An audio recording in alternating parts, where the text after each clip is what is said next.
I think he's tying his necktie, but I think we can proceed. Madam Clerk, are we streaming? Is there an off chance we could be streaming yet? We are live on YouTube. I love it. Okay, I'm gonna get this show on the road, convene the regular meeting of the governing body for October 8th. It is by my clock 5:04 PM. Let's begin with the Pledge of Allegiance led by Councilor Romero Worth. Salute to the New Mexico flag. I'm asking Councilor Lee Garcia to lead that. And if it's possible from long distance, zooming in, Councilor Chavez, if you could lead us in, no? Can't hear. That's a problem. Well, Councilor Faulkner will lead and remembrances, and Councilor Chavez will get your link fixed so you can hear us and we can hear you. Thank you, everybody.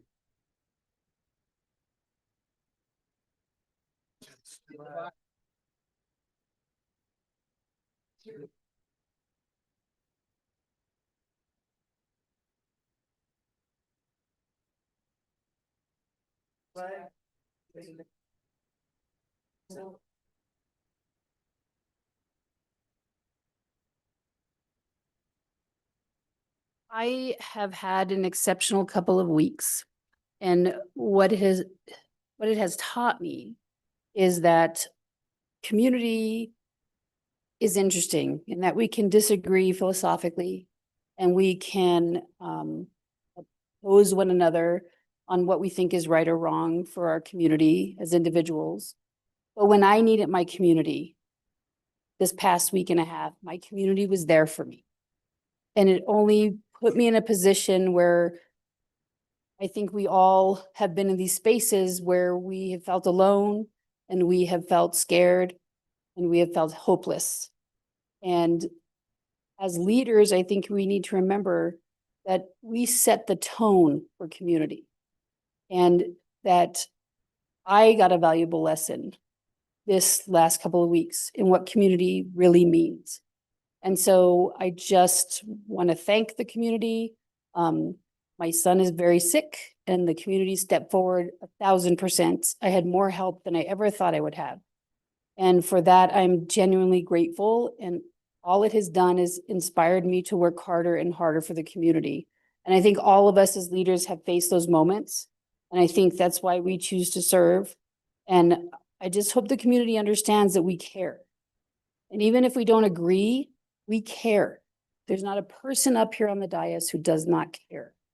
And so I just am grateful tonight for the help and consideration that I received from my community.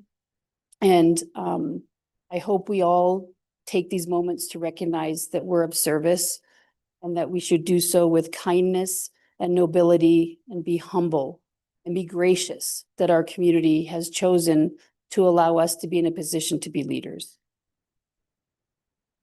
Are there remembrances at this time? Sure. Go ahead, Councilor. Thank you so much. Muchas gracias, Counselor. In that sentiment, I just want to remember Asada Shakur, who we lost this week in exile in Cuba. No one who is doing the work that we are doing should feel that they are not safe in their home. And so I want to send all of the blessings to the people also in community in Chicago, in Seattle, in Portland, in LA.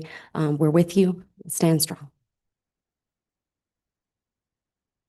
I would just call to mind people in our community who are struggling, who need help, who may ask for all kinds of assistance in their time of need, and that this is a caring community and a caring city, and that we should all carry in our hearts and do our best to help others.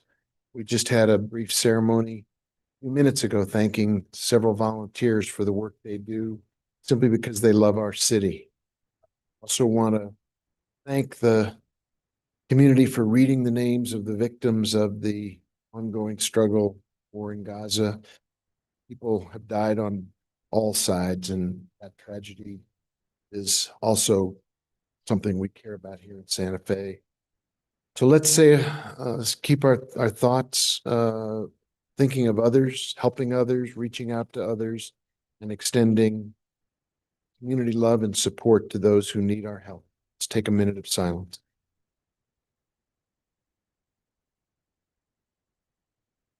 Thanks, everybody.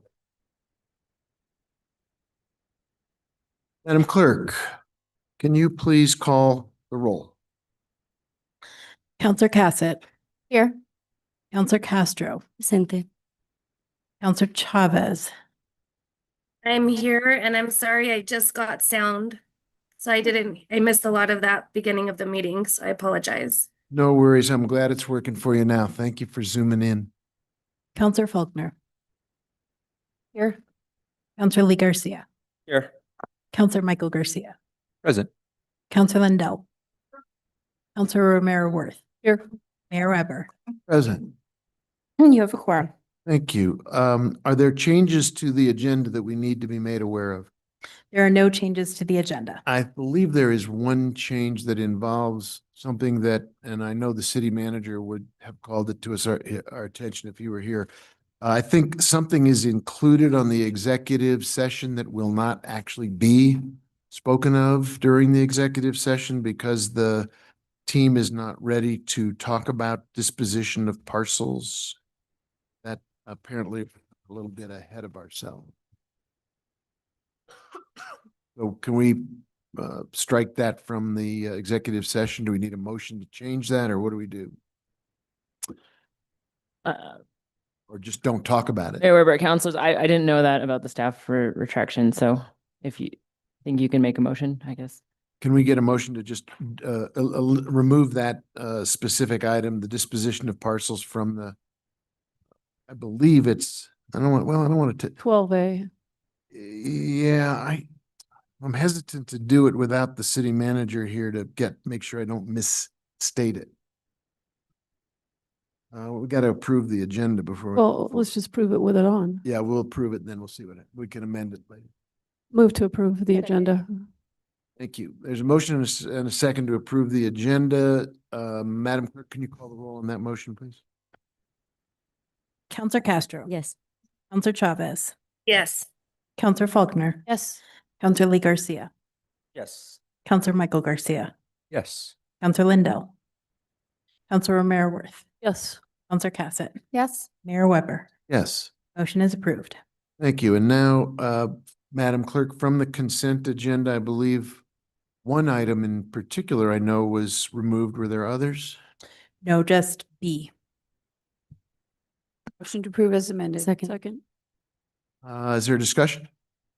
Would you call the roll on the approval of the consent agenda as amended? Counselor Chavez, Yes. Counselor Faulkner, Yes. Counselor Lee Garcia, Yes. Counselor Michael Garcia, Yes. Counselor Lindell, Counselor Romero Worth. Yes. Counselor Cassett, Yes. Counselor Castro, Yes. Mayor Weber. Yes. Motion is approved. Thank you. With that, Madam Clerk, can you take us to the first presentation on the agenda? First, 8A, update on the Conservation and Sustainability Division, and here to speak is Water Conservation Manager Christine Chavez.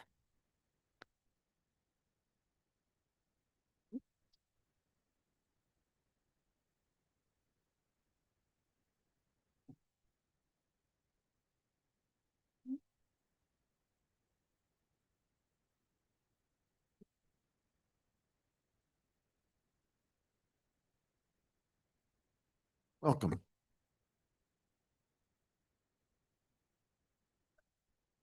All right. Good evening, Mr. Mayor, members of the governing body. My name is Christine Chavez, and I'm very excited to be here tonight to talk to you about the Conservation and Sustainability Division, which is a new division within the Public Utilities Department. I want to acknowledge that the entire team is here with me tonight, and I'm going to be introducing them as I move through the presentation. But before I begin, I just want to extend my appreciation and gratitude to Jesse Roach, Deborah Trujillo, Jonathan Montoya, Nancy Jimenez, Andy Hopkins, and City Manager Mark Scott for assisting me with this reorganization and helping get this division set up. Right. As part of the FY26 budget, There was a goal set to create a single unified division that brings together the city's critically important conservation and sustainability policies, programs, and projects. So as of this summer, the water conservation, sustainability, and Keep Santa Fe Beautiful sections were reorganized into the Conservation and Sustainability Division, and we've been calling ourselves CSD. So the first step as part of this reorganization was, first of all, to bring the entire team together and to try to look at the areas of each of our sections where our programs overlapped. And so every box that you see on this slide indicates a program area where we have overlap with every other section in this division. So for the water conservation section, we have a very comprehensive K through 12 education program. We do extensive outreach in the community, and we have a lot of marketing strategies and platforms. We also really pride ourselves in saying that we're really successful in water conservation because of the different partnerships that we have. We certainly don't try to be the experts ourselves. We try to partner with the experts in the community and across city divisions. So with the sustainability section, there's the recycling program, which also integrates a K through 12 component, an outreach component, and a marketing component. And this section also was the recipient of a seed grant, and I'm going to talk a little bit more about that as we move through the presentation. But this grant will focus on energy efficiency and low-income housing. And certainly there's an overlap with the water conservation section there as we look for water efficiency projects for low-income housing as well. With the Keep Santa Fe Beautiful program, they have a very, very successful Adopt a Median program. And for me, I feel like there's a lot of water conservation components there because there's 50 medians throughout the city that are planted with the right plants that have very little or no irrigation. And so there's just a demonstration for the public and for tourists of the types of landscapes that we really promote here in Santa Fe. And then another very large component of this program are the litter cleanups and beautifications supported by grants. And there's certainly lots of overlap there between sustainability and water conservation. So it was a very great exercise to realize that there is so much overlap. And these sections have been working in silos to some extent. And so really coming together and looking at our opportunity on how we can work together on all of these things has been a really exciting opportunity. So based off that work, what we decided to do was work on these different program areas.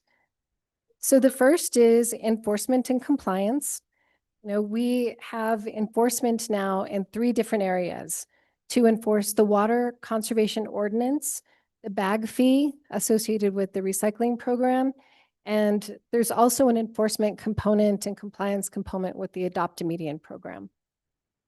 Then we have beautification and community engagement. So this includes litter prevention cleanups and citywide beautification projects. Data and performance. You know, we are focusing a lot in water conservation on data-driven program outcomes. We feel like this can translate into the other sections as well. I think we've really done a good job in water conservation on our transparency, putting our scorecards on the website where the public can track what we're working on and see our progress towards those goals. And I think the idea is with this division is every section would have a scorecard and we would be able to communicate in a similar manner to the public and to the governing body. And the scorecard process really does give us that accountability that we're really trying to strive for. Then we have education and outreach. And there's so much overlap there, but this is going to include public training, events, and education to our residents and to our youth. Marketing and public communications. Now we'll have a unified engagement campaign under one umbrella supporting cross-departmental sustainability messaging. And then social equity definitely plays a part in all of these 3 sections. So we're working on how to move forward, you know, with the programming that we have in place and figuring out how we can really strengthen it under this new partnership. So my first introduction is going to be Peter Olson. So this is Peter. Hopefully you all know him, and if not, you're going to get to know him a lot better, I think, with his work in this new division. We are reclassifying his position to be the communications manager. And Peter has a lot of experience. We're really excited to have him, and he's really been instrumental in helping kind of set this division up. Peter has been with the city for 3 years. Most of that has been with the Environmental Services Division. He was at the county for 10 years before that, 8 years with the state, with the Department of Public Safety, and 12 years as a bureau chief for KOB TV and the Roundhouse. So we're very, very excited about Peter being on board and elevating this division and the marketing that comes out of it. We'll be working closely with the comms team and using all of our combined resources to get messages out to the public. But this ad to the left of the slide is just an example of the type of marketing that we're going to put out now. This is the branding for the new division. And before, we would just sort of try to market apps specific to each section. So with the Ion Water app, but he's designed, an ad that talks about the 2 apps that come with the division now, the Recycle Coach app and the Ion Water app. So it's just a demonstration of the type of overlapping messaging that we'll be able to get out to the public now. So all messaging will unify under Sustainable Santa Fe, leveraging Santa Fe, Save Water Santa Fe assets and channels. Marketing messaging will cover water conservation, recycling, beautification, and sustainability efforts with one consistent voice and brand. And K through 12 education will incorporate multiple messages. So we're not just going to be going into schools talking to kids about water conservation now. We'll be incorporating recycling and litter prevention. And so I'm really excited about that. And the public will no longer have to go to 3 different websites, follow 3 different social media campaigns. Everything is consolidated onto one website where you can figure out what plants to plant, what trees to plant, what water conservation resources you have, the sustainability program and its resources, the recycling program. And if you want to sign up for one of our cleanups, you can do that with the Keep Santa Fe Beautiful program too. So we're really excited about combining all of these things and no longer maintaining all of these different assets. So how is this funded? CSD is currently going to be funded out of current budgets and grants. So this will include funding from the Water and ES and Environmental Service Enterprise Funds. Water conservation is also supported by the water conservation fee, which is paid annually by residents. Sustainability will be supported by the SEED grant, which I'll talk a little bit more about. And the recycling program is supported by the bag ordinance fee, which is paid by vendors. Keep Santa Fe Beautiful is supported by the litter control and beautification grant and fundraising efforts by the Keep Santa Fe Beautiful nonprofit. Other revenue streams are being discussed, one of which is to help in the recruitment of water and wastewater operators. There's been lots of discussion, I know, with the committees on, our goal to hire more water and wastewater operators. And we have the platform, we have the messaging, we have the marketing, we have the education in schools already. And so we're going to leverage that, and we're going to really help out the department in this area.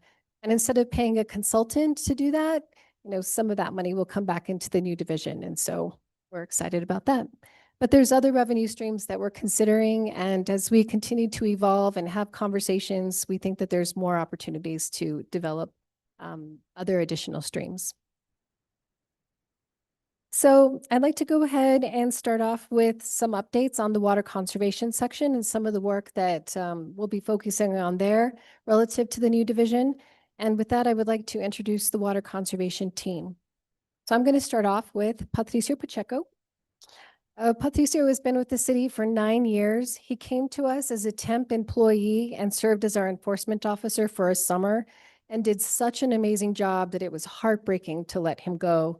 But he came right back and got a full-time position as the water conservation education and compliance specialist. And then we lost him for a little bit. He went over into water resources and gained a lot of experience and knowledge, but then we stole him back. So he's back in water conservation, but he really serves in two capacities and he really kind of helps keep the information flowing between the two sections. So if you know Patricio, he is a pleasure to work with, and I'm just so happy to acknowledge him and the rest of the staff tonight. Then we have Robert Wood. And just to back up, Patricio oversees all of our commercial work. So he's working with our businesses, our hotels, restaurants, and he manages that program for us. So we have Robert Wood. We were just laughing outside that he is the staff member that makes us all laugh and, keeps the job light. He is our water conservation specialist. He's been with the city for 17 and a half years. He worked in the Parks Division as an IPM manager and city forester, parking division, and during COVID, he was transferred back into water conservation, and he did say that he was so happy about that. So, Bob is, I think everybody knows Bob. He's a pleasure to work with, and he focuses on our outdoor sector, and so he's working on all of our outdoor conservation programs. And then we have Ramon Coriz, who is our water conservation specialist. He has been with the city for 24 years. He worked in the parking division for 20 years. And I will say that when he came over to us in COVID, during COVID, he had no experience in this field whatsoever, never had worked on any of these different programs. Now he's multi-certified in lots of different areas. He helps support lots of our programs, and he's going to be focusing on enforcement of our water conservation ordinance, our bag fee, and he's going to help out with the Adopt a Median program too. So really proud of Ramon and all of his growth, and I'm just super excited that he's on the team as well. So the Water Conservation Office, I just want to say there's a lot of work happening in this section, and the governing body will see some of this work coming through before the end of the year. One significant thing that we have done is we have completely aligned with the Santa Fe 2100 plan and the long-range water planning, which is really important. I think it's really aligned us with technical tools that we have access to, including the AMI metering, the Ion Water app. We have supply and demand dashboards. We have the stewards model, which allows us to kind of model what a program could do, how much water it could save. And we have access to a lot of technical staff. And so we're really fortunate for this alignment, and things are really coming together in a way that benefits water conservation. We have data-driven targets now. We're looking at dollars spent per gallon saved on a lot of our programs. We have a brand new 10-year plan that we're completing before the end of the year. And we've done a really, really great job building community-driven programs. And now we're building that together with the data-driven programming approach. And so we're really excited about all of the growth that the Water Conservation Program has had. And really under the direction of the Water Division and Jesse Roach, now we have access to all of these things that the program did not have access to before. So that brings us to the Keep Santa Fe Beautiful program. And I think everybody knows that Carol Branch did retire earlier this year. She did a really good job with this program, and she built a lot of really successful programs. And, in lieu of her leaving, we also had another employee in this section. His name was Merrick Elam. We bonded with him so quickly, and then he told us he was leaving for the fire department. So we're really happy for Merrick, really sad for us, but we have a superstar really holding down this program right now, and her name is Michelle Romero Babcock. So I just want to acknowledge Michelle. She has done an incredible job, holding down this section and all of the work entailed. And she has trained her teammates to support her and to learn about all of the different parts of Keep Santa Fe Beautiful. But Michelle has been with the city for 30 years. She worked in Parks and Recreation, the Santa Fe Police Department. She worked for the county as a firefighter. She didn't include that on her list, but I think that's just so cool. So I have to acknowledge her for that. And she is a program coordinator for Keep Santa Fe Beautiful now. So we pulled off a Toss No Mas event on a skeleton crew on September 20th. It was a great opportunity for this team to bond and really learn about the work and, all of the work involved. And here's a picture of all of us, before the event started. We were really fortunate to have a lot of the counselors be involved, Counselor Castro, Counselor Garcia, Mayor was there, Counselor Romero Worth. I'm sure all of you participated in different ways, but we had a total of over 2,000 volunteers, 1,800 students, and 260 community volunteers. We had 15 schools participate, and some of them are listed on this list, and a lot of different neighborhood and community groups, including the Mayor's Youth Advisory Board. We had students out there. It was great to have them engaged in that activity. But it did give us a chance to meet these different community organizations and establish, these new relationships. And so I think it was a really successful event. And I just want to give a really big shout out to Michelle for all of her work on that. Which brings us to the sustainability section. So the sustainability section has been vacant now for almost 2 years. Back in 2018, when this plan was adopted, there were significant city commitments towards the goals in this plan, and we're excited to revive them. We're very excited tonight to announce that we have made a hire. Her name is Erica Renaud. She is an extremely talented woman, and we're very excited for her to come on board. She starts next week, and we have a lot to hand off.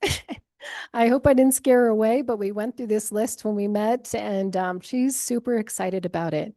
But one of the biggest things is we have a $1.25 million Community Energy Efficiency Development Grant. And it was awarded about 1.5 years ago, and we have about 2 years to spend the money. So it's a very ambitious project, and we're working to cover all of our bases.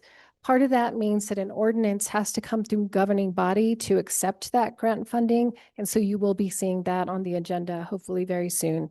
But this grant is going to focus on residential energy efficiency for low-income and disadvantaged communities in Santa Fe. And we were very, very fortunate to receive this funding. Another piece of the sustainability program that we're just covering bases on right now is the electrical vehicle fleet and the charge point stations, the greenhouse gas reporting.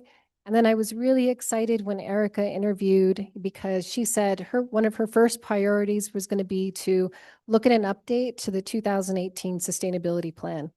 And I think that's really important at this point to acknowledge what progress have we made against that plan. Where are we now relative to the resources that we have, and how can we kind of reframe our goals within that context? So that's going to be a really great opportunity to engage with the public, to engage with other city departments, with all of you and government leadership to figure out, how we're going to proceed with the sustainability program. But we are very excited about Erica's hire, and I'm excited she'll be coming on board next week. So the next steps for the division, we want to fill the vacant positions. We have the sustainability coordinator. We want to fill the executive director of Keep Santa Fe Beautiful as soon as we can. We have an environmental program coordinator position that we want to fill. We have appointments to the Keep Santa Fe Beautiful board that we want to get situated. We have a bar that will be coming to governing body, because part of setting up the new division is we have to bar in all of the budget elements from where they currently are into the new division before we can officially operate. And so you will be seeing that coming through soon. And then a really exciting announcement is that we have found a place for this new team, and that's going to be the Carlos Ortega Center. And right now it's covered in pool tables and basketball hoops, but we're hoping that a remodel is going to start here soon. So this is a layout of how this space will be redesignated for this new team.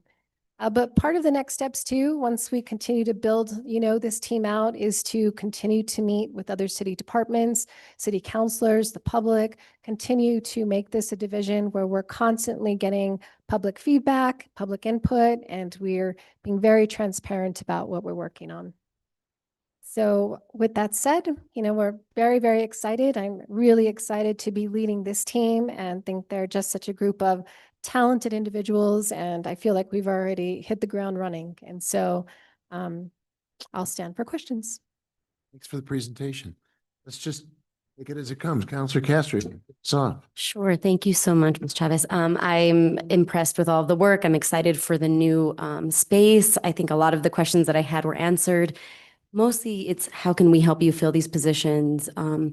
I do have a couple questions that I might ask you offline about the Parks and Recreation Advisory Board that used to exist and if that's any support to you. But yeah, please reach out to us and great work.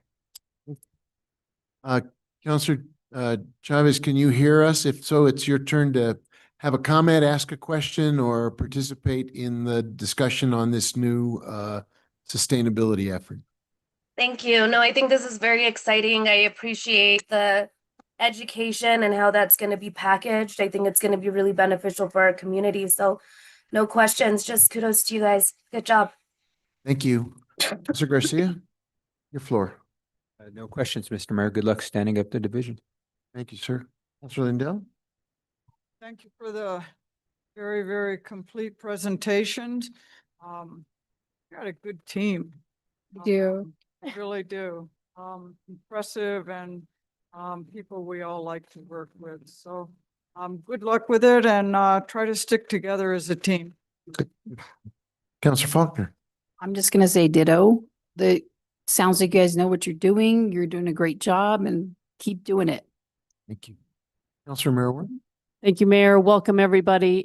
Great to see you here tonight, and thank you for all the work I know you've been doing over the summer to support the coming together of these different siloed programs. And Christine, really always appreciate your enthusiasm and energy and inclusiveness in bringing everybody together and towards sort of common goals. So congratulations and a lot of work ahead, but this is very exciting. Thank you, Mayor. Thank you.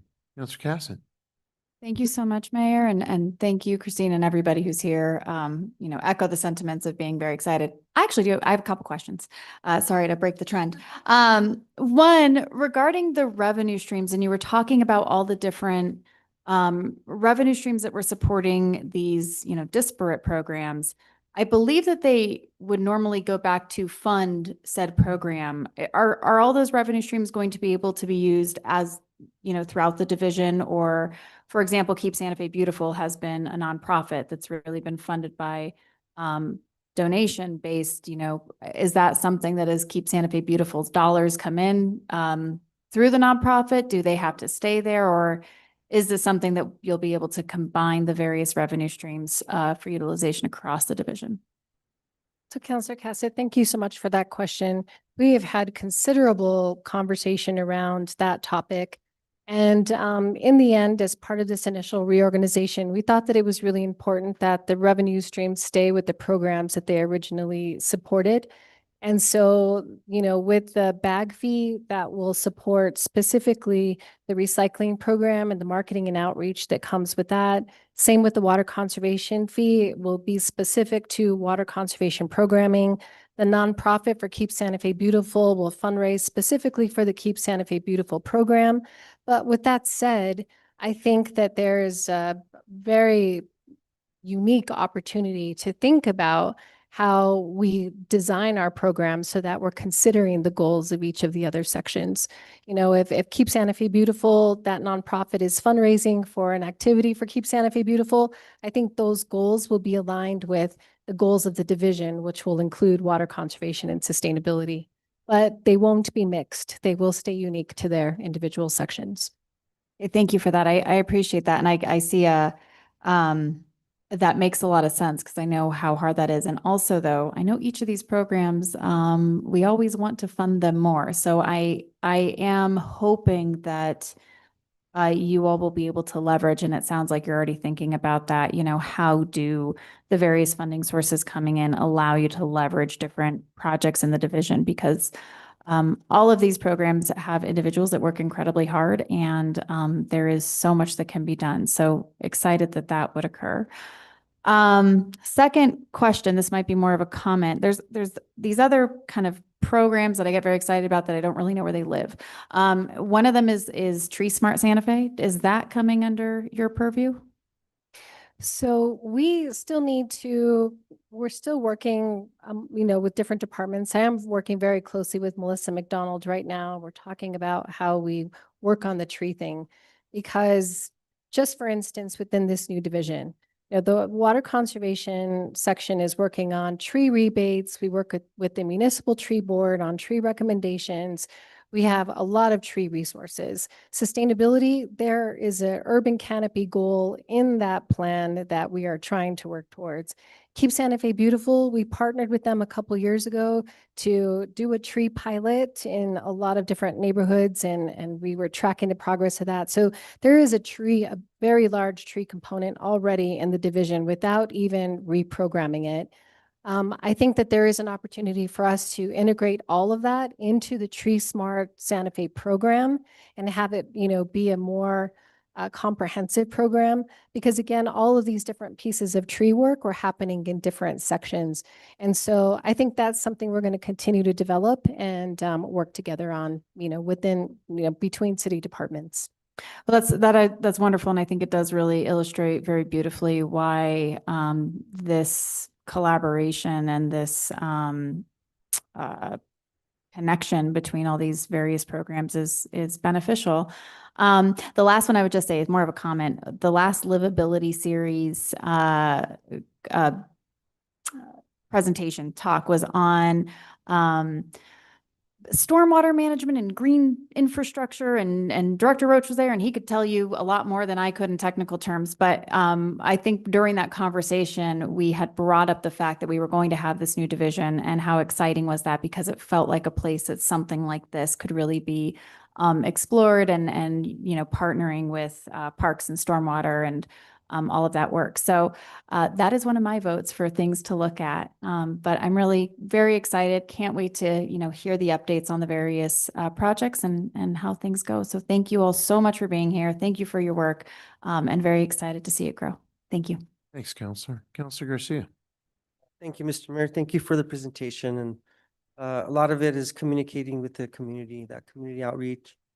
Your team, looks like you've set yourself up really well. Thank you all for being a part of it, and looking forward to see how we service the community. So thank you so much. Thank you, Counselor. I just add my own appreciation. Great team.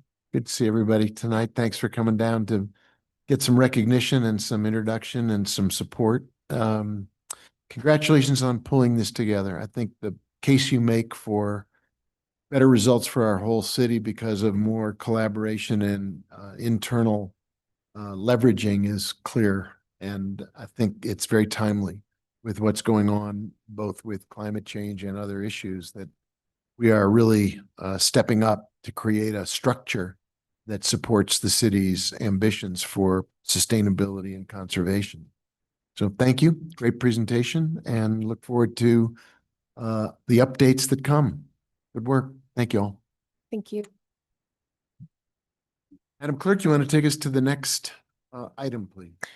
Item 8B, results of the civic engagement on the living wage proposal. And here to speak is Community Development Director Elisa Montoya.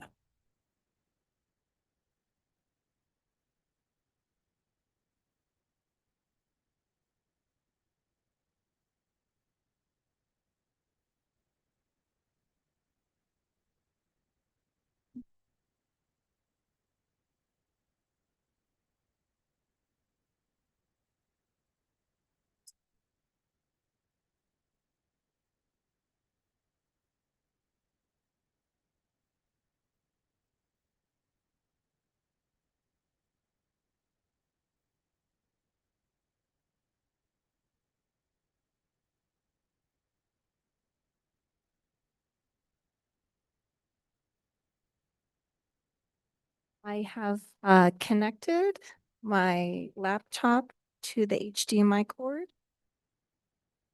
IT, oh, there we go. Almost there.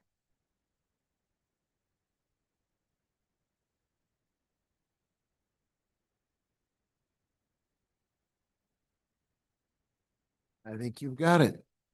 By George, she's got it. Very well. You have the floor. Mayor, City Council, a real exciting thing we're learning from these surveys. We now have looked at the City of Santa Fe survey that has had over 600 responses. And also this Chamber of Commerce, Santa Fe's Chamber of Commerce shared with us their survey results. And both surveys combined show that Santa Feans really care about making Santa Fe more livable. And raising the living wage would be one tool, one way that we could all work together to build a Santa Fe where everyone has the opportunity to thrive. But we know that to truly create a livable community, we need to look at affordable housing. We need to look at access to childcare. We need to look at transportation. We need to look at different ways we can support small businesses, small business owners, and workers who are facing challenges with inflation. So all things y'all know well, just saying it out loud. So just a quick overview on the agenda, and my apologies in advance to Finance Committee members who have seen some of this information already. But we are going to provide just an update on key activities around the living wage proposal. I'm going to give you just an overview of some key meetings we've had, a summary of community conversations, an update on the City of Santa Fe survey, and also the Santa Fe Chamber of Commerce survey. Both surveys close in 2 days. So this is also an opportunity to draw attention to folks who have not yet completed the survey. I have flyers in the back of the room. If you haven't completed the survey, go ahead and you can screenshot it with your phone, and I have cards for counselors as well. But let's dive in because we have a lot to cover. So an update around the living wage proposal. We have a recent committee endorsement on Tuesday, September 30th. The Economic Development Advisory Committee voted 6-2 to endorse the living wage proposal. We also received an endorsement from the Honorable Robert Reich, the former U.S. Labor Secretary and the Santa Fe County Democratic Party. One thing we wanted to point out to you is in the AFSCME agreement, as a result of the AFSCME agreement, we now only have 6 city employees who are earning less than $17.50 at $17.46. So, you know, almost there. So we've had a lot of meetings. So this is a sample of different organizations, groups in town. We've met with groups, we've met with leaders or leaders of these groups. So we have the Chamber, we have Chainbreaker Collective, AFSCME, the hospitality industry, small business owners, Christus St. Vincent, Food Depot, Somos un Pueblo Unido, and the Hispanic Chamber of Commerce, just to highlight a few for you. And we also have had community conversations. So at the Southside Library, we met with over 60 local community members. We had a Zoom meeting for individuals who could not participate in person. Also at our Go Local, Go Different launch, which is a program launched by our Office of Economic Development to encourage local residents to shop local. We also, as you know, we had a public hearing and we had about 20 participants speaking at that. So out of the community comments and conversations we've had, a few themes have come to the surface that I want to flag for you. One, it's wages versus rising costs. Participants in all sessions emphasize that $15 an hour is not enough to cover housing, utilities, food, and fuel. And then I have some quotes here for you as well. We also learned broad support for the increase. Many residents welcome the proposed increase to $17.50 an hour is a realistic step toward relieving financial strain, especially for families. $17.50 an hour won't make me rich, it'll let me live. And thirdly, concerns about small business adjustments have been raised. Some participants are worried the increase could lead to reduced work hours, higher cost of products, and increased layoffs during tourism's low season. So here's a quote, "I'm concerned that businesses say they can't afford it and they will lay people off." So let's dive into the City of Santa Fe living wage survey results. We've had over 600 people respond. It's really exciting. I want to just give you an overview of where we distributed this. We've had it bilingual and it's in English and Spanish. Our Office of Economic Development sent it to over 10,000 in residents in Santa Fe through e-blasts twice. The Office of Economic Development also sent it in their newsletter. The City of Santa Fe's Constituent Outreach Office also distributed it. And we have had community partners step up and offer to share the survey with their membership. So this is interesting. 77% of respondents currently live in Santa Fe. And the non-residents said they previously did live in Santa Fe, but moved away due to higher rising housing costs and limited availability. And a strong majority of former residents said they would move back if housing was more affordable and accessible. Who are these respondents? So 45% of the respondents are employees, workers. About 21% are retired. We have about 11% of these respondents are business owners and managers. And if you look on the right, what zip code do you reside in? It's a real wide range. We feel real good about a wide range of people living in different parts of town who responded to the survey. We also wanted to get an idea of their household size. So nearly half of the respondents are in two-person households and 25% are in one-person households. So you see it's in terms of family responses, individuals who live with probably children or older relatives or, more than one roommate. Those are the numbers of how many responded. We also wanted to look at approximate annual household income. So over 30% of the respondents make over $100,000 a year. And then if you go down, we have about 72 respondents, make 13% of the total responses between 25,000 and under 50. And about 6% of the respondents earn under $25,000 a year. And a handful of folks, nearly 20%, preferred not to say, so we just don't know. We asked how much of their monthly household budget goes to housing, and 44%, between 25 and 50% of their monthly household budget goes to cover housing. We felt that was a significant statistic for us to learn. And about how much of your monthly household budget goes to childcare. So as you see, most of the respondents, either this was not applicable to them or they did not have children.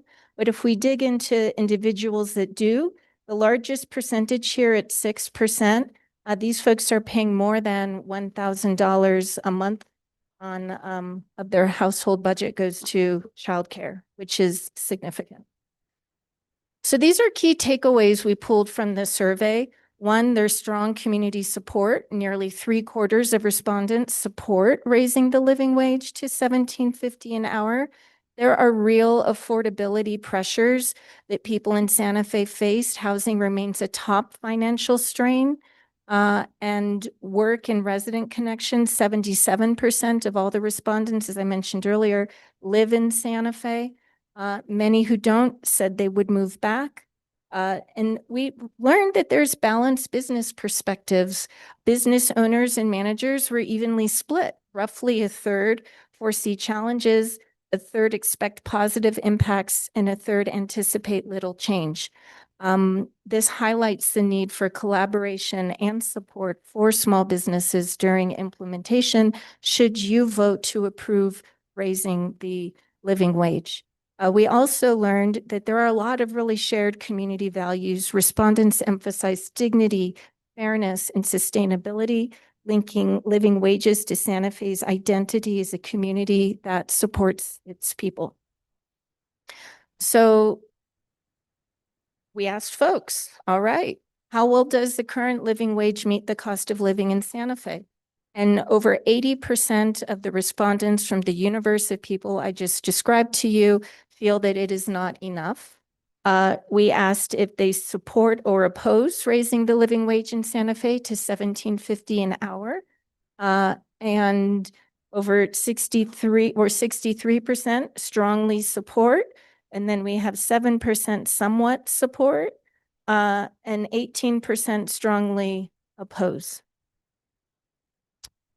So we also asked people, what would they see as the main benefits of raising the living wage? And here's what they described to us: improved financial stability, the ability to meet basic needs, better quality of life, reduced stress, support for families and children, increased local spending, a potential economic boost, improved employee retention and morale, and then fairness and equity. We also asked individuals what they would see as the main challenges or risks associated with raising the living wage. And, higher business costs, potential layoffs or reduced hours. That's over 300 people responded with comments, on that theme. There's a concern around inflation and higher prices, potential resistance from employers, potential challenges with enforcement and compliance. And we had about 26 folks responded to say, there's no downside. Higher wages are both overdue and necessary. Let's shift over to look at the Santa Fe Chamber of Commerce business survey. So this is real interesting. I really enjoyed reviewing this. I think you all have received this. I hope you've had the opportunity, but we'll review it right now. So let's dive in.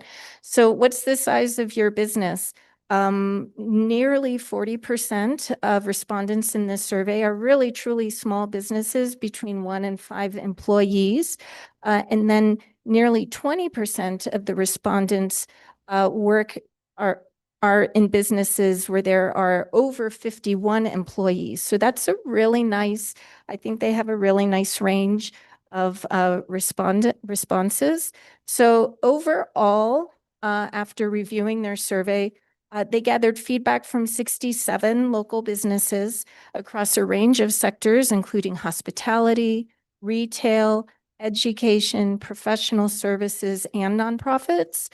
The results reveal a real nuanced picture that while most businesses pay above the current minimum wage and offer benefits, many express concerns about rising costs, housing pressures, and long-term workforce sustainability. So here's also a sample of the different businesses. They had 67 respondents, about 40 businesses self-identified. So this is a swath, so you see a range. We have the United Church of Santa Fe. I'm not going to go through the whole list. You can read it. Del Norte Credit Union, Nothing Bundt Cakes, Esperanza Shelter, Red or Green Properties, Iconic Coffee Roasters, Looking Glass Yarn, The Kitchen Table, all these small businesses that most of us are, and businesses that most of us are familiar with. So let's dive into their questions. Do you hire interns or entry-level employees and provide training for them? Wow, nearly 70% of respondents said, yes, we do. Would you support a temporary training wage below the minimum wage for new hires during their onboarding period, if allowed by law? Over 40% of them said yes, and a little under 40% of them said no. And then this unsure statistic, I think, is also significant. It shows there's an opportunity for education on that topic.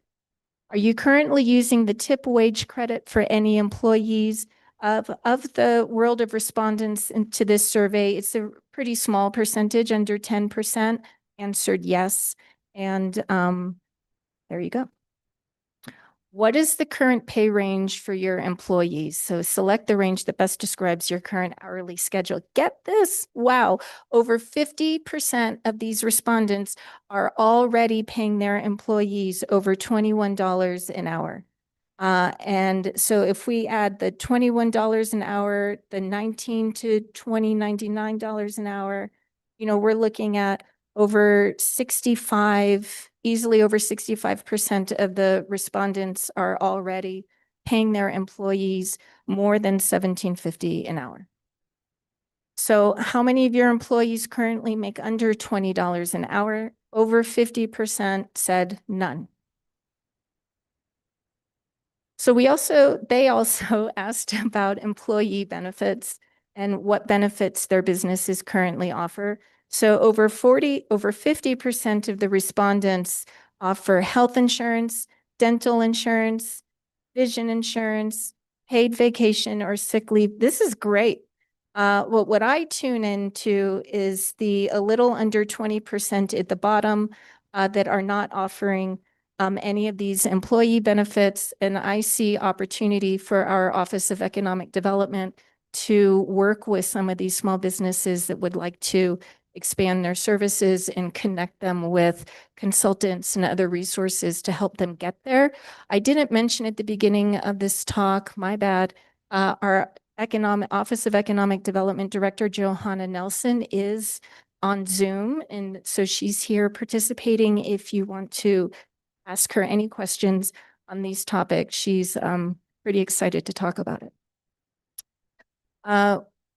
What are your biggest concerns impacting your employees? So we see here overwhelmingly cost of living and affordable housing in this chamber survey has come to light. Would an increase in minimum wage cause your company to consider job cuts? Over 50% said no. Nearly 40% said yes, and a handful are unsure. Would an increase in minimum wage lead to higher costs for price of goods? Nearly 50% said yes. And a little over 10% are unsure.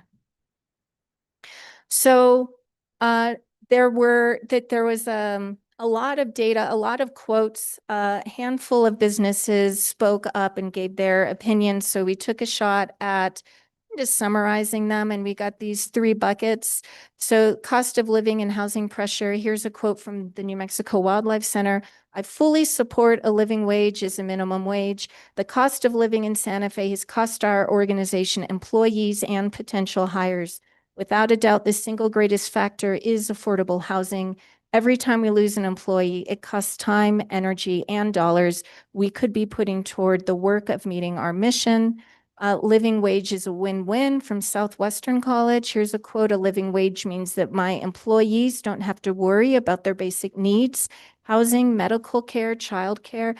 That makes them better employees and better citizens. Plus, they can afford to spend money in other Santa Fe businesses. It's a win-win situation. We also, elevated to the top in the Santa Fe Chamber of Commerce survey is this idea of small business strain and wage compression. The kitchen table of Santa Fe, we're a small team of 6, and we're already stretched to cover labor and rent. Sports Clips of Santa Fe, I already pay well above the minimum wage. Every increase raises expectations. Then I have to raise prices again. The real problem is living expenses and lack of affordable childcare. So in conclusion, the data, the city data, and then the chamber data, we believe really underscores that a majority of respondents support raising the living wage, and over 65% of business owner respondents already pay more than $17.50 an hour. And Santa Fe's workforce challenges are not just wage-based. Businesses are willing to pay competitively and invest in training, but we also must continue to work on housing affordability, childcare, and workforce retention policies and programming. And we do feel the sentiment is clear. Here's another quote from the chamber. We want to do right by our people, but Santa Fe needs to make it possible to live and work here. Thank you very much. I am available to answer any questions that you may have. Thank you for the presentation, and thank you to the chamber for making their data available. I know it's not finalized yet. Their survey is still open until the 10th, as is ours, so people can still weigh in. I know that Bridget Dixon has been doing outreach, and they've got a big event coming up, I believe, tomorrow morning, where they're going to be doing their best to get folks who come to that event to fill out the survey as well and maybe swell their numbers up over 100. So, but it's preliminary, and we will not treat it as definitive, but as a moment in time where the snapshot gives us the results so far. I know some people have had a chance to participate in viewing this data already. Counselor, I know you spoke out at the Finance Committee, but if you want to add any points now, please do, and we'll just try to keep the 10-minute rule and move forward. Mayor, in lieu of time, I did ask a lot of questions during finance. I am happy to see some of the results from the chamber. And we'll look forward to more to come. Basically just a comment. And so I'll yield the floor at this moment. Thank you. Thanks, Counselor. Counselor Cassidy. Thank you so much, Mayor. Also, I had the opportunity to see this at Finance. And then, of course, we'll have a lot of opportunity to discuss the merits of this proposal when it comes through committee. Just a couple things. Thank you again for really underscoring that conversation that we had at Finance around the fact that this cannot be seen as a single policy, and that there is simply no policy that will address all of the issues that were outlined. And what I said at Finance is I really was encouraged by a lot of the conversation around what else is needed in Santa Fe, because one, nothing was surprising. Everything is something that we have in some way, shape, or form already been working on.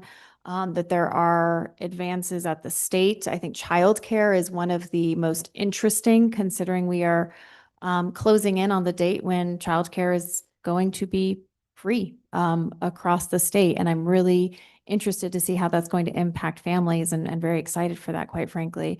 But also a real workforce development conversation, because we do not have the slots. So that's going to be something we're really going to have to look at. I really appreciated getting the preliminary chamber results in there. One thing that I would be interested in as we continue this conversation is, there's a lot of data around what has happened in Santa Fe, what's happened in other communities. When people bring up some of their concerns, I would be really interested to see what data we can learn from the past and from other communities. So the one quote that I found really interesting that you highlighted here was this conversation around, I'm already paying well over this. However, I have this concern that this is going to raise an expectation and is still going to provide that challenge.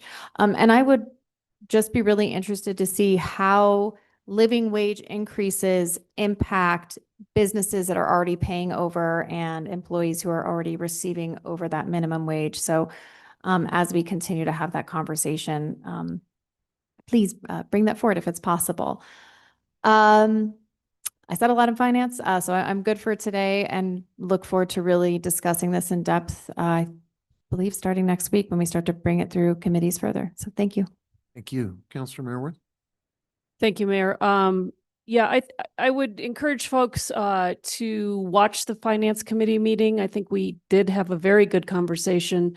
And Senior Advisor Rod Gould was there. I think he made some important points. And I would just, a couple themes. I asked him, or I think I asked you, and he answered perhaps. So this whole idea, whenever we have this conversation about raising a living wage or a minimum wage, we get kind of their familiar arguments on both sides. And no question, we're seeing in the survey data how important this is to workers. And then, on the flip side, businesses having a spectrum of concerns.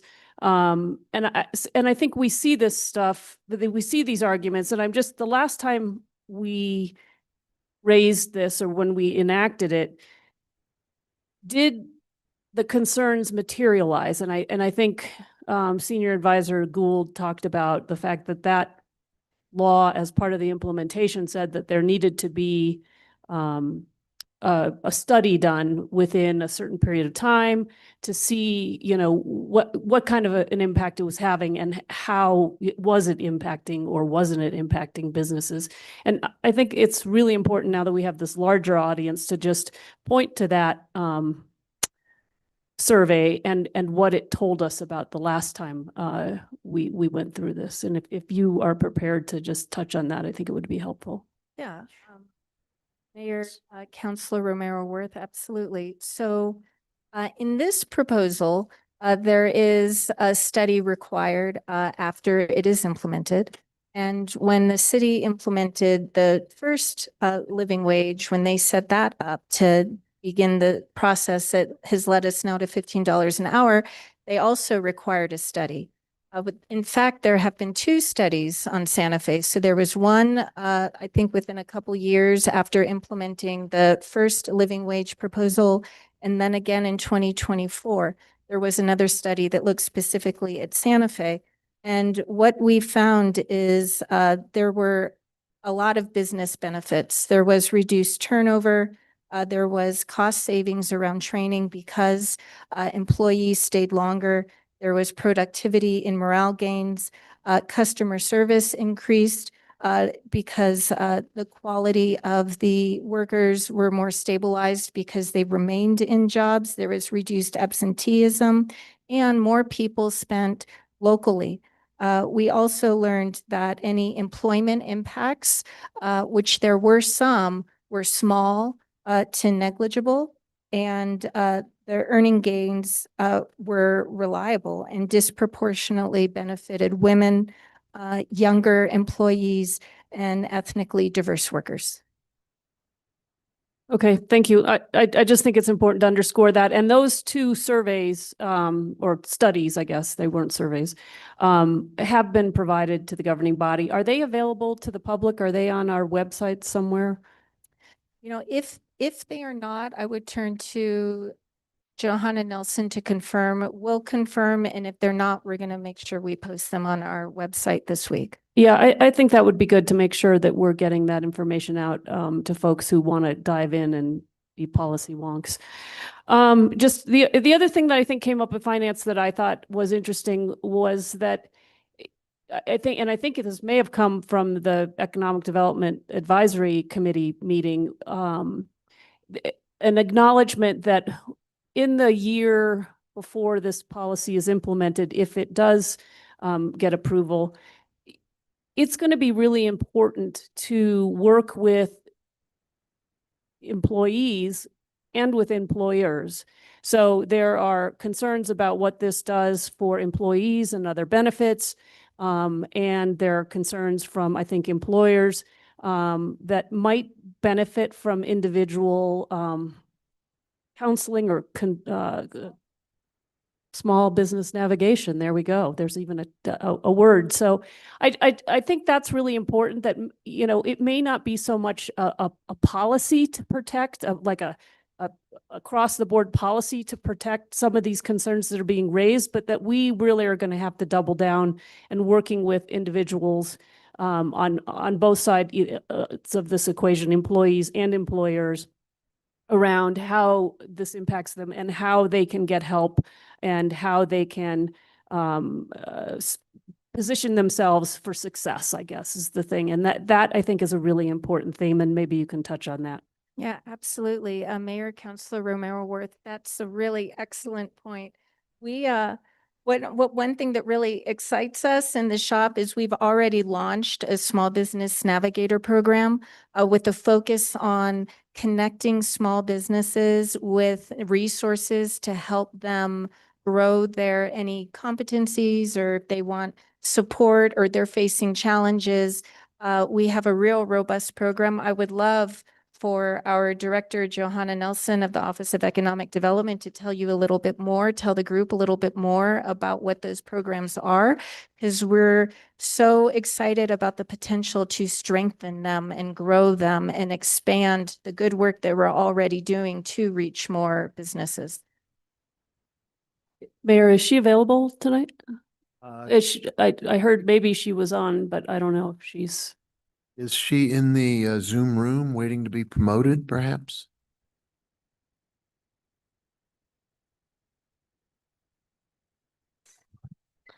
She has been promoted to panelist. I don't know if she had the benefit of hearing what we just teed her up for. Mayor Councilor Romero Worth, Johanna, you have been promoted and can talk. Will you tell us about the good work of the Navigator program and our hopes that we're going to be able to grow it even more? Great. Thank you, Director. Good evening, Mayor. Good evening, counselors. Thanks for the prompt. Would love to highlight and enhance the great description that Director Montoya provided about our Small Business Navigator program.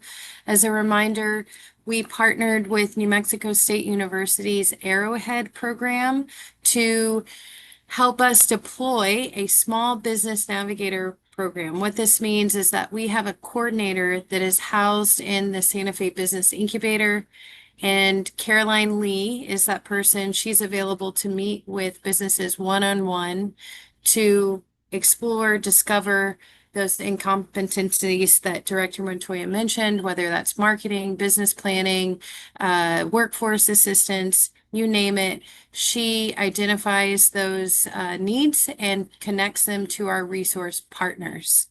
That's our one-on-one assistance. And then in addition to that, we also have our Small Business Navigator website and our resource partners that provide these businesses services are listed on the website. So if you're a business owner, you've been working all day, you can also go to that website and you can search independently on an off hour, whenever is convenient for you, and you can find those connections and get a warm handoff and get the assistance that you need. I've mentioned it before, but it bears repeating.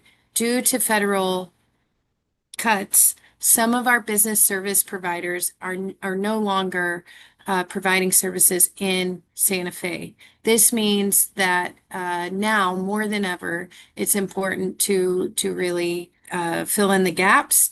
And it is really good timing that we have started this program because we're able to fill in where those needs are. And I would express that due to the conversations around the living wage increase, if we're looking at increasing the support with this program, we need the financial support to continue the program as well as increasing staff so we can meet those needs of our business owners. So thanks for the opportunity to chat about that program. Thank you. And that's all I have, Mayor. I think Thank you. I just wanted to emphasize a couple themes, and I'm sure my time is up. So thank you. Thank you. Councilor Faulkner, your time is just beginning. I'm struggling with this one. I think I've made it clear that I'm struggling with it. I think there's things that we have not considered. I've talked to the Chamber of Commerce, and whereas when you run an analysis of how people answered yes and no questions, you get one kind of results. But if you read the comments from the businesses that replied to the survey, it's clear they're not in favor of it. And so one of the problems I have is that we're running surveys and we're collecting data, but the concerning part is I personally feel like the survey that was run by the city was leading, that you can design surveys, because I've done it as a lobbyist. You can design these kind of data capture points in a way that kind of lead people to only one conclusion. And so I have a little concern about that, because I did feel like the survey that the city ran was a little bit leading.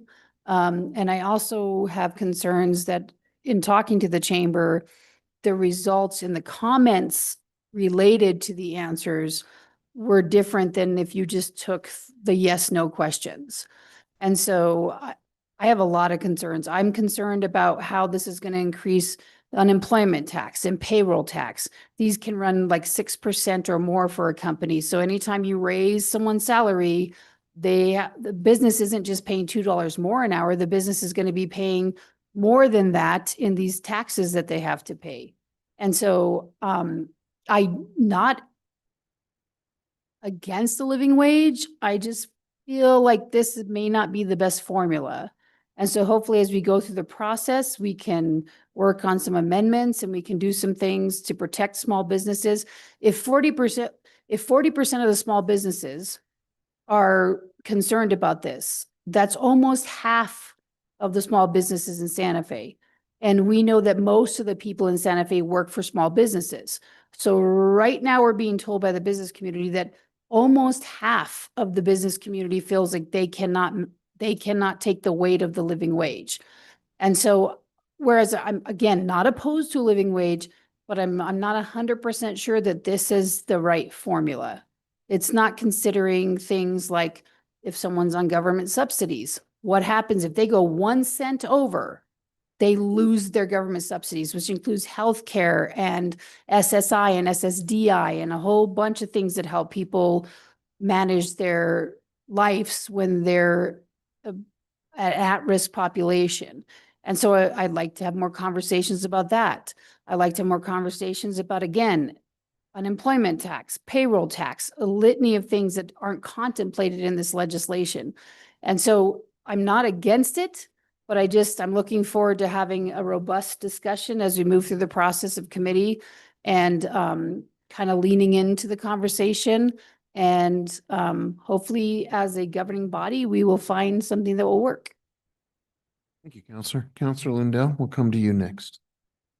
Mayor, thanks for the presentation. I've heard basically this presentation at finance. I don't really have any questions about it. I just have one comment that I'm not really surprised by this data. I think it's pretty clear. I think the questions that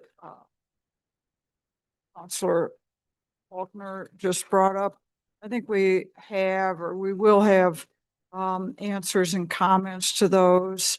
And I don't see those as roadblocks at all, maybe until they're answered, speed bumps, but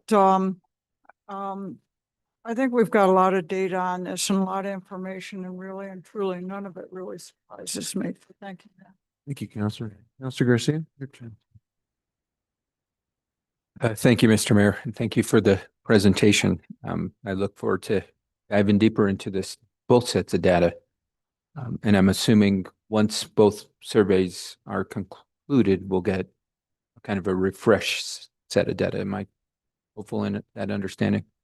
Mayor, Councilor Garcia, yes, definitely. And I think Johanna may have sent to y'all already the updated raw data that we want to make sure is available to all of you, so you can kind of look at the raw data and pull what you want from it. But you're absolutely right.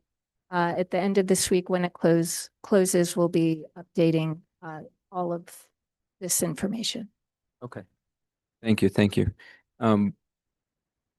You mentioned in your part of the presentation at the beginning that it, excuse me, that it went to EDAC, but it was postponed in a committee. How did it go to another committee after it was postponed in one? Does that violates our process of procedures? Mayor, Councilor Garcia, it's my understanding that it does not violate our process and procedures. Mayor, councilors, EDAC would have gone first under our rules. They were waiving a rule to allow it not to go first. So now it's following your rule. But once it gets postponed, it stops the process. It can't move anywhere else out of that committee. Mayor Weber, it doesn't proceed to Councilor Garcia. It doesn't proceed to the other standing committees. Okay, so I mean, that's, to me, it may be a loophole, because once it's held in a committee, it should be stopped in that committee, because it then can go to another committee for work and whatnot. And I think that's not the intention of, I mean, it, especially in the intention of why I supported it being held up in Public Works and Utilities, is that there wasn't information. And now what happens when there's more information that EDAC might not have, and it might change their opinion? I think that's the whole reason and justification. So lastly, it's more so a comment. And as mentioned, there's going to be amendments coming forward with this. And I've already submitted an amendment, which is to make any changes effective for City of Santa Fe employees effective 90 days after passage. My hope is that that amendment will be ready to be heard at Public Works and Utilities at our next meeting. So I just want to encourage us that folks can't get upset if it gets held in a committee if amendments aren't prepared in time. It's plain and simple. That's the process. And we can't have folks getting upset if we postpone it to hear amendments, because that's the right of the committee. So I just want to encourage that any amendments that have been submitted, they're presented or given to at least the sponsor in sufficient time so they can be presented at the council level, at the committee level.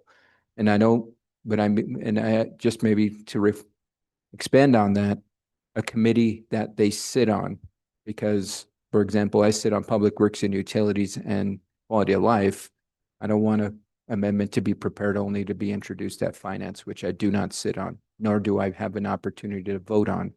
So I just want to encourage us as we're going through this process to allow for counselors to have their amendments prepared in sufficient time. So thank you for the presentation. Thank you. Counselor Chavez. I see you. Yeah, watch- I'm gonna I see- apologize. I Can you see hear you me? I see you struggling with your health. So Yeah. stick with us I as have a long little as you bit of a can. cough, so I'm sorry ahead of time. So I thank you for the data. I appreciate the data. I do want to ask if could we get a map of locations of businesses that were surveyed? Like if we could get where those like who responded to the survey and where they're located? I just think that would be insightful. Go ahead. As Mayor Weber, Councillor Chavez, we can ask the chamber for that. Well, actually, we could do it as well because we have the names of the businesses that participated. But we'll collaborate with them on that. They may have that completed, and the city survey was anonymous. Or wait, No, and I Johanna's was talking, raising her yeah, hand. I was talking about the chamber's survey because we have business names on that. It would be nice to just see a map. So I support this is a raise in a minimum wage. This isn't a living wage because we all know it's impossible to live on this wage in Santa Fe. But it's a start. I think it's progress. I also think we're not necessarily set up foundationally to like support this without monitoring it very closely for negative impact. For example, I have a huge concern that families didn't respond to the survey. I'm a family of 4. I'm a single mom of a family of 4, which means my big concern is cost of living, right? Like I do not fall in that wage category that's low, but I still struggle supporting a family of 4 because of cost of living right now. And I imagine many other families are in that same situation. We all are, whether you have a family or not, but when you have a family, it's really difficult, especially when you're a single income household. And so there's the other side that I think the community just needs to be made aware of. And, it was very clear that in the business survey, they said that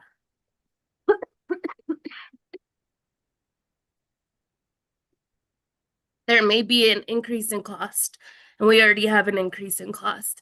And so there is this impact, and I know Councillor Faulkner mentioned it, the formula, and whether we're looking at all components and sharing those components very transparently with the community and all the diverse living situations that our community exists in. I don't know if we're there yet. What I appreciate, I will say, is I appreciate that there is going to be this monitoring, this ongoing monitoring, like it was done before. I think we need to look even more closely than what we did before. We heard a lot of good data, right? Like it was presented in a very positive way for the living wage. But I think that there is real concerns. And like I said, my big one is those families. Being in education, that's who I'm surrounded with parents who are trying to survive, feeding multiple children and family members. And that voice is really important right now. because I think this living wage isn't going to impact them, but the cost of what it may do when they're going and buying necessities is definitely going to impact them. And I just want us to look very closely at that. That's a huge concern for me. But I do appreciate the data.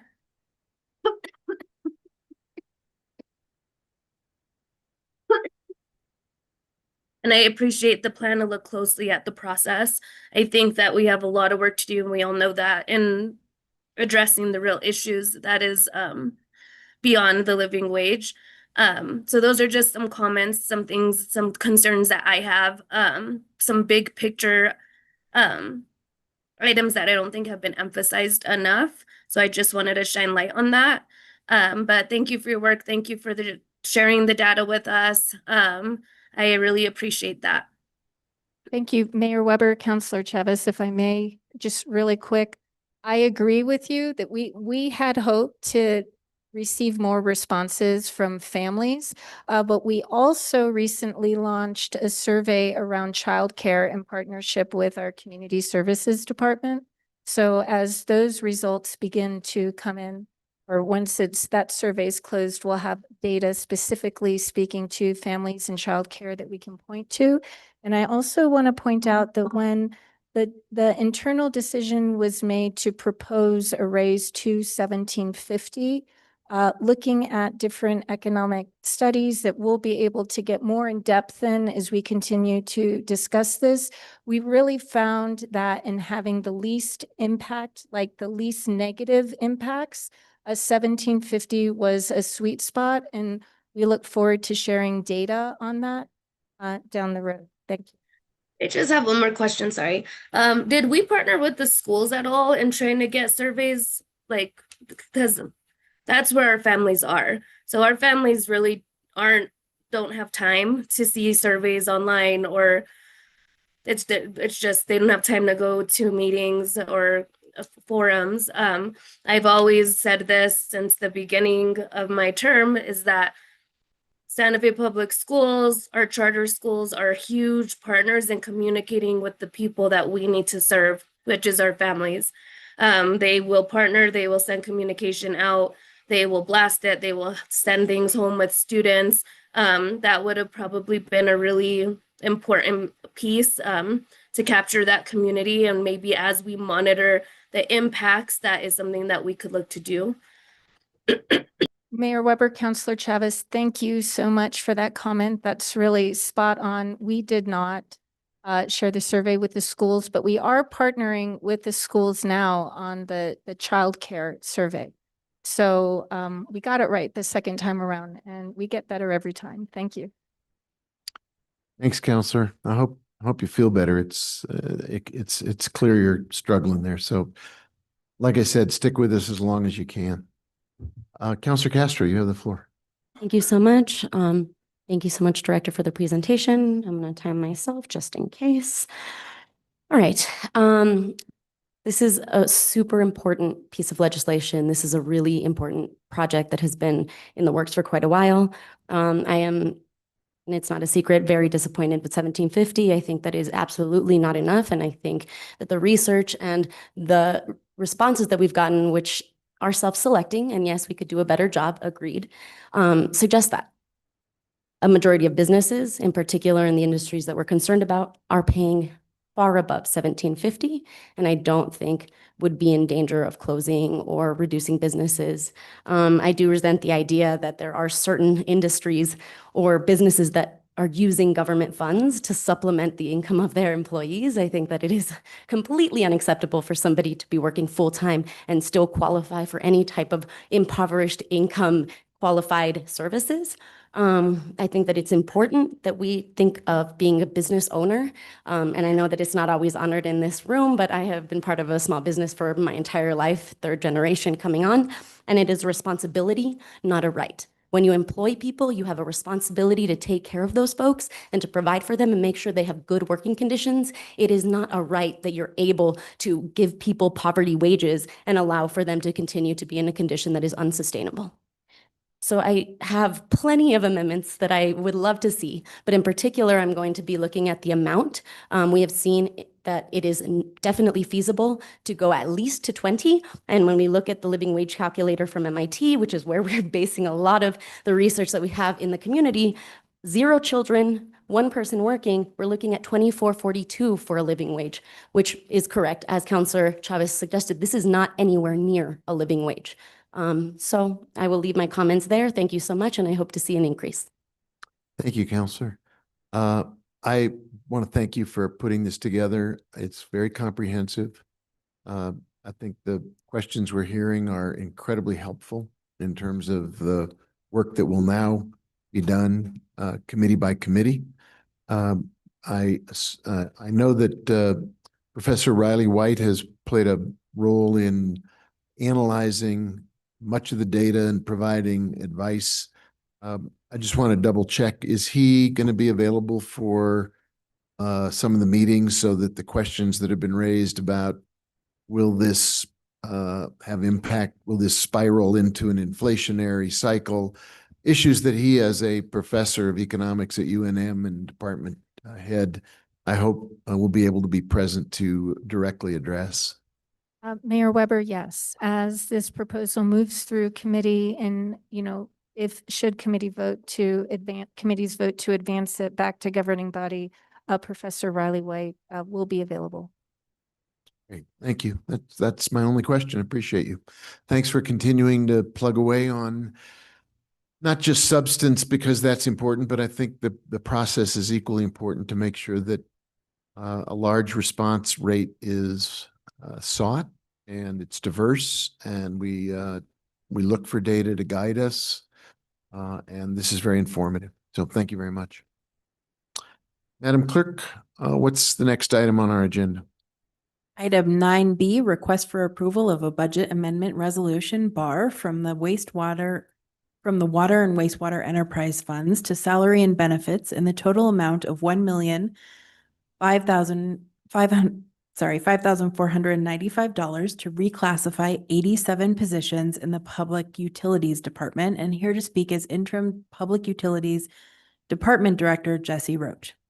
Entertain a motion, and then we'll get Move to approve. Director Roach, and then we'll have, we have a motion, we have a second already. And then Director Roach, I assume not everyone who's watching and listening is familiar with this proposal. Why don't you give us the overview, and then Councilor Garcia was the member of our governing body who pulled it, so he'll have the floor to ask questions. Mayor Weber, members of the governing body, I'd be happy to do that. Thank you. The Public Utilities Department operates 2 utilities, well, 3 utilities, but water and wastewater are similar utilities. In those utilities, there's 3 water treatment plants. And there are also a collection system for the wastewater utility and a distribution system for the water utility. All the operators that are employed in those different skill sets have state requirements associated with their certifications, and that determines the level of operator they are. This proposal would combine many different job descriptions into a single water utility operator job description, and with 5 rungs. So we sort of call it a ladder with 5 rungs on it that is entry, going from entry with essentially no requirements, no experience requirement, no certification requirement, up to lead, which is 4 years of experience required and a level 4 operator certification. That will do a couple of things for us. One is through time, the target salaries that we pay at the different utilities have diverged.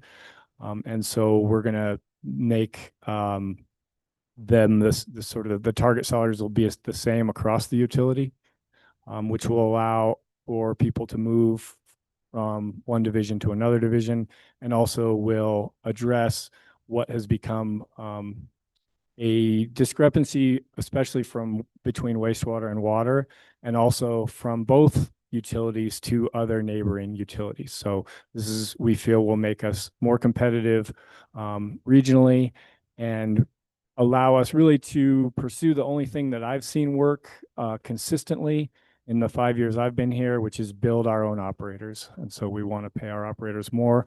We want to give them a 20% bump to incentivize moving to the next level, getting the next certification. And we want to load those operator ladders up so that we can provide the opportunity to move around to where operators are needed within the utility. Thank you. That's a great summary. Councilor Garcia, you were the member who pulled this. Why don't you take the floor and ask questions? Sure. Thank you, Mr. Mayor. Thank you, Mr. Roach, for the update. Now, when we began to, I guess, reclassify positions into a more of a condensed job description, it immediately raises concerns for me because not every job is the same.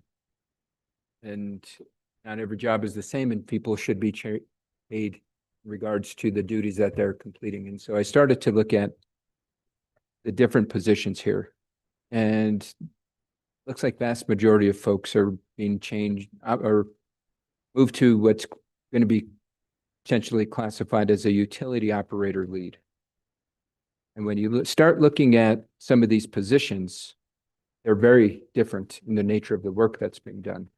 And some paid higher, some might be at the rate they need to be at.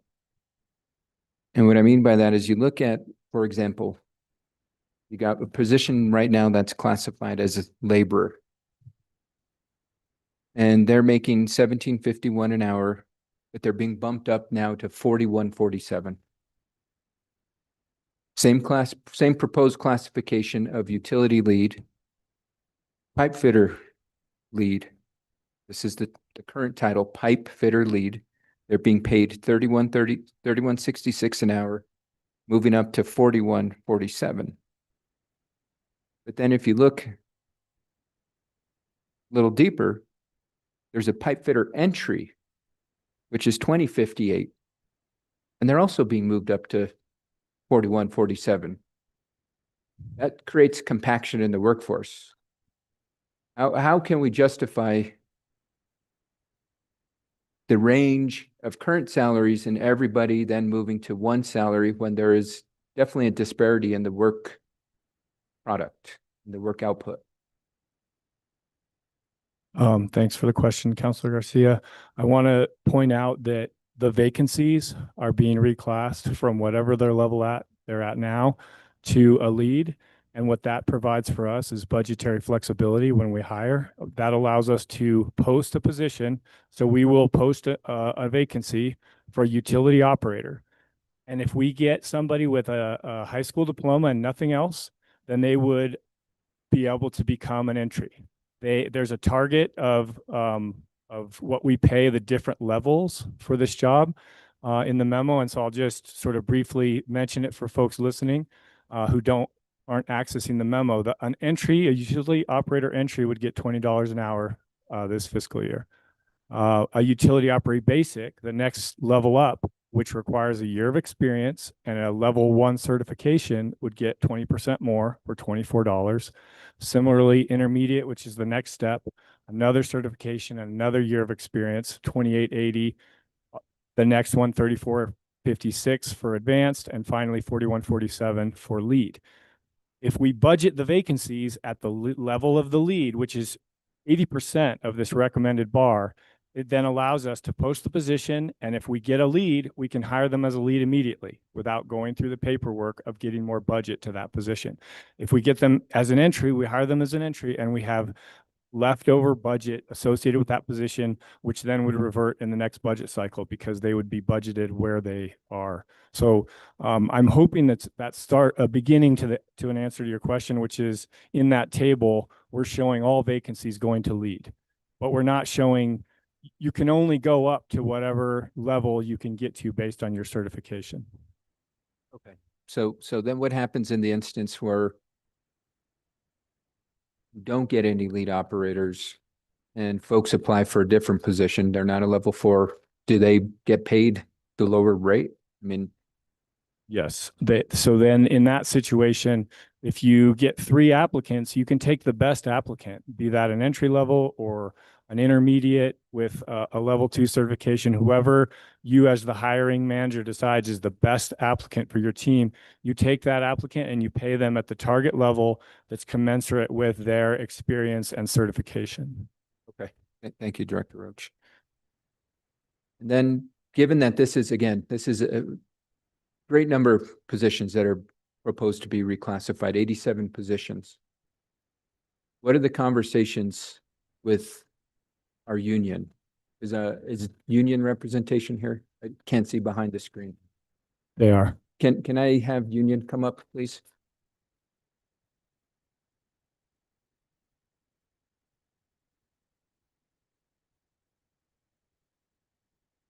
How you doing, everybody? I'll swear in. This is Louis DeMello speaking for AFSCME Local 3999 out of Santa Fe. Questions, Counselor? What is union stance on this reclassification? What's been proposed to governing body tonight would not have AFSCME support. As it stands, the thing that we will give Jesse Roach credit on is he hit the nail on the head that the issue is that we could train our staff in-house. That is the only way that we can get people into level 4 operating or into lead, which would be a level 5. Those are the only ones where employees who come through the door, high school diploma, they can see a path to development knowing that they can go to a job that has a decent standard of pay and living and hours that they can work on. Our primary objection to these utility operators is that it's turning what is a staffing crisis for these departments into a plug and play operation where folks who work at the Upper Canyon Road site, if there's a shortage at BDD, they will be moved there. Those are different sites. There's different expectations for both of them. We see problems with that. And then, of course, the opposite, where someone at BDD, if there's a shortage at Canyon Road, they would send them up there. To say nothing about the wastewater issues, when the problem we're having at the wastewater plant really doesn't have much to do with how management's run. It's that it's an old facility and the city has to put in big money to reinvest into it. Okay. Mr. Roach, what do you say to that? Because this is very problematic if the workforce is saying this is not a measure with regards to how to actually address the issue at hand.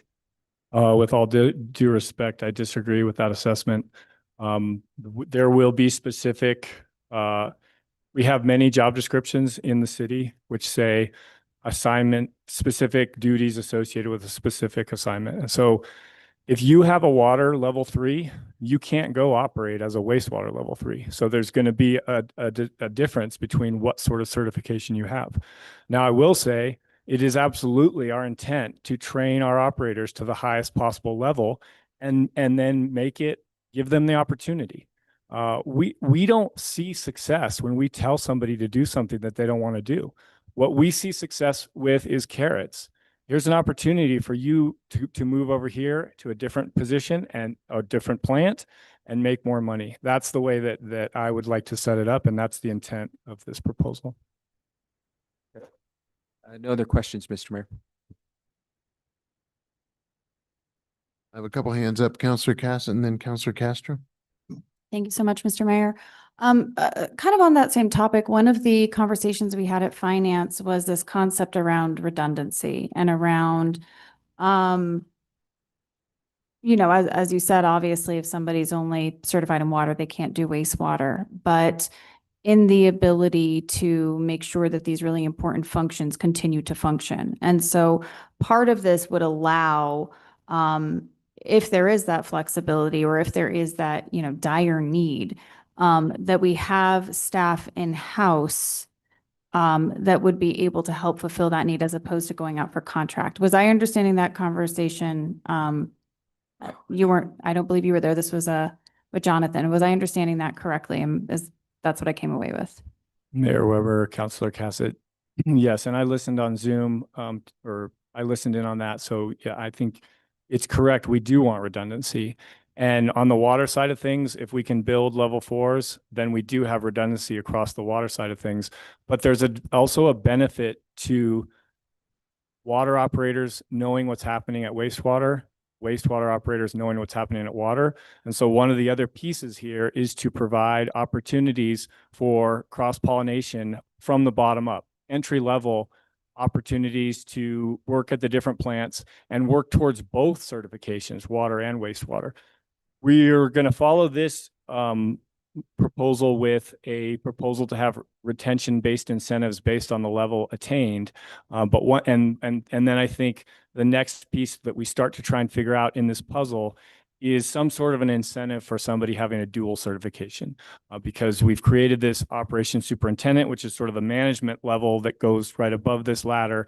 And we have a floater superintendent that we created. And the idea of the floater was to have them move around to all 3 treatment plants. So we recognize a huge benefit to having workers from entry level all the way to supervisors moving around where possible and where it makes sense. So I will agree that we do want to have that redundancy. I will disagree that we're going to, that we want to do it by making somebody do it. We want to create the opportunity.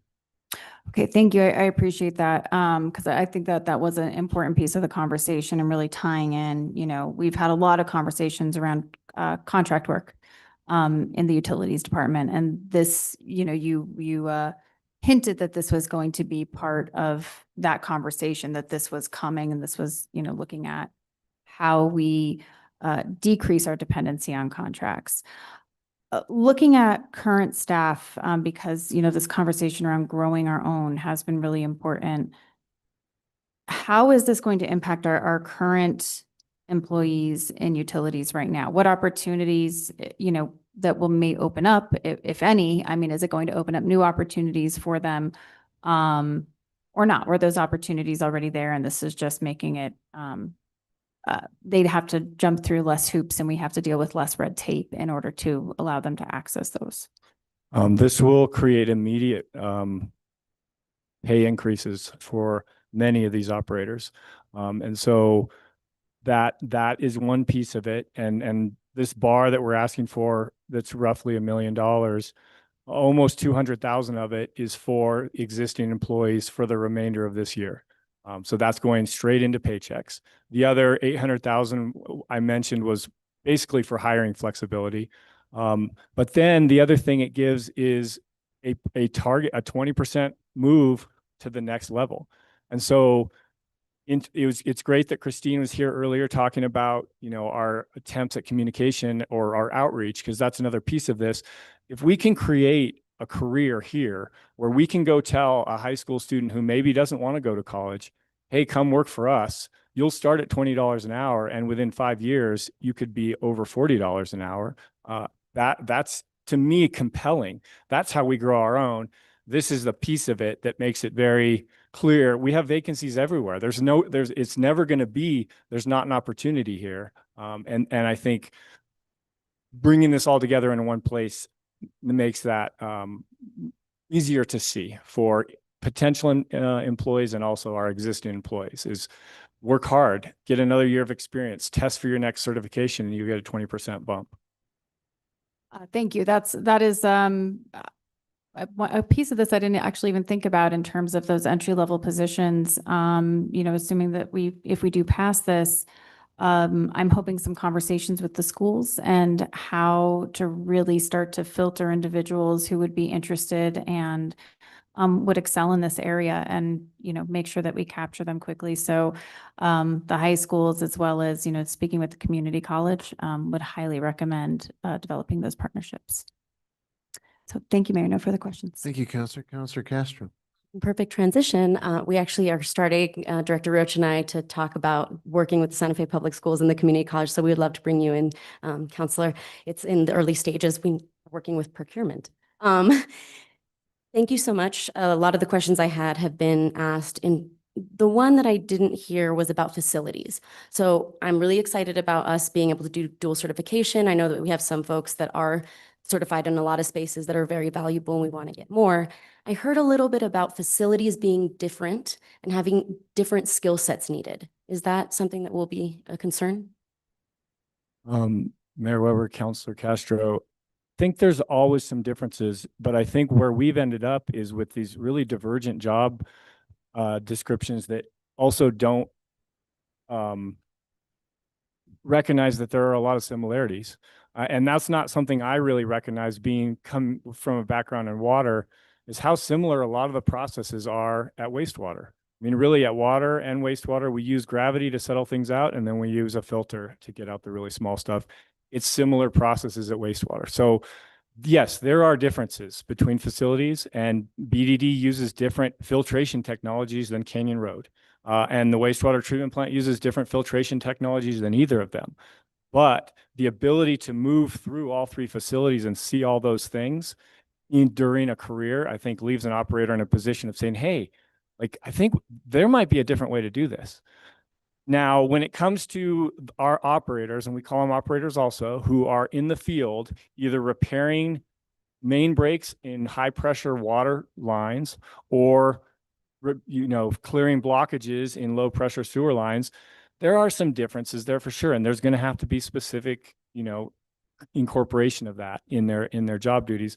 But there are also similarities, and it's helpful for us to have eyeballs who have seen what the wastewater collection system is like, who also understand what the water distribution system is like.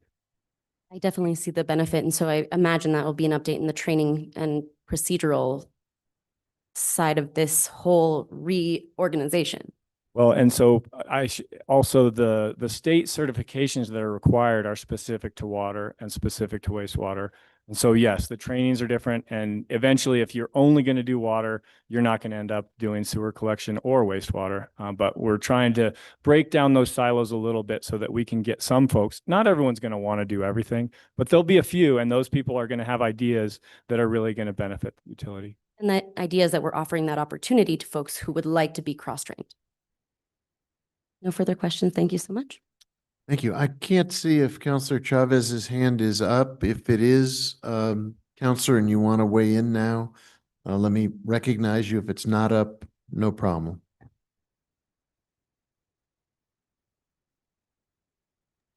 Not up. I'm okay, Mayor. Thank you. Okay. Thank you for just checking in.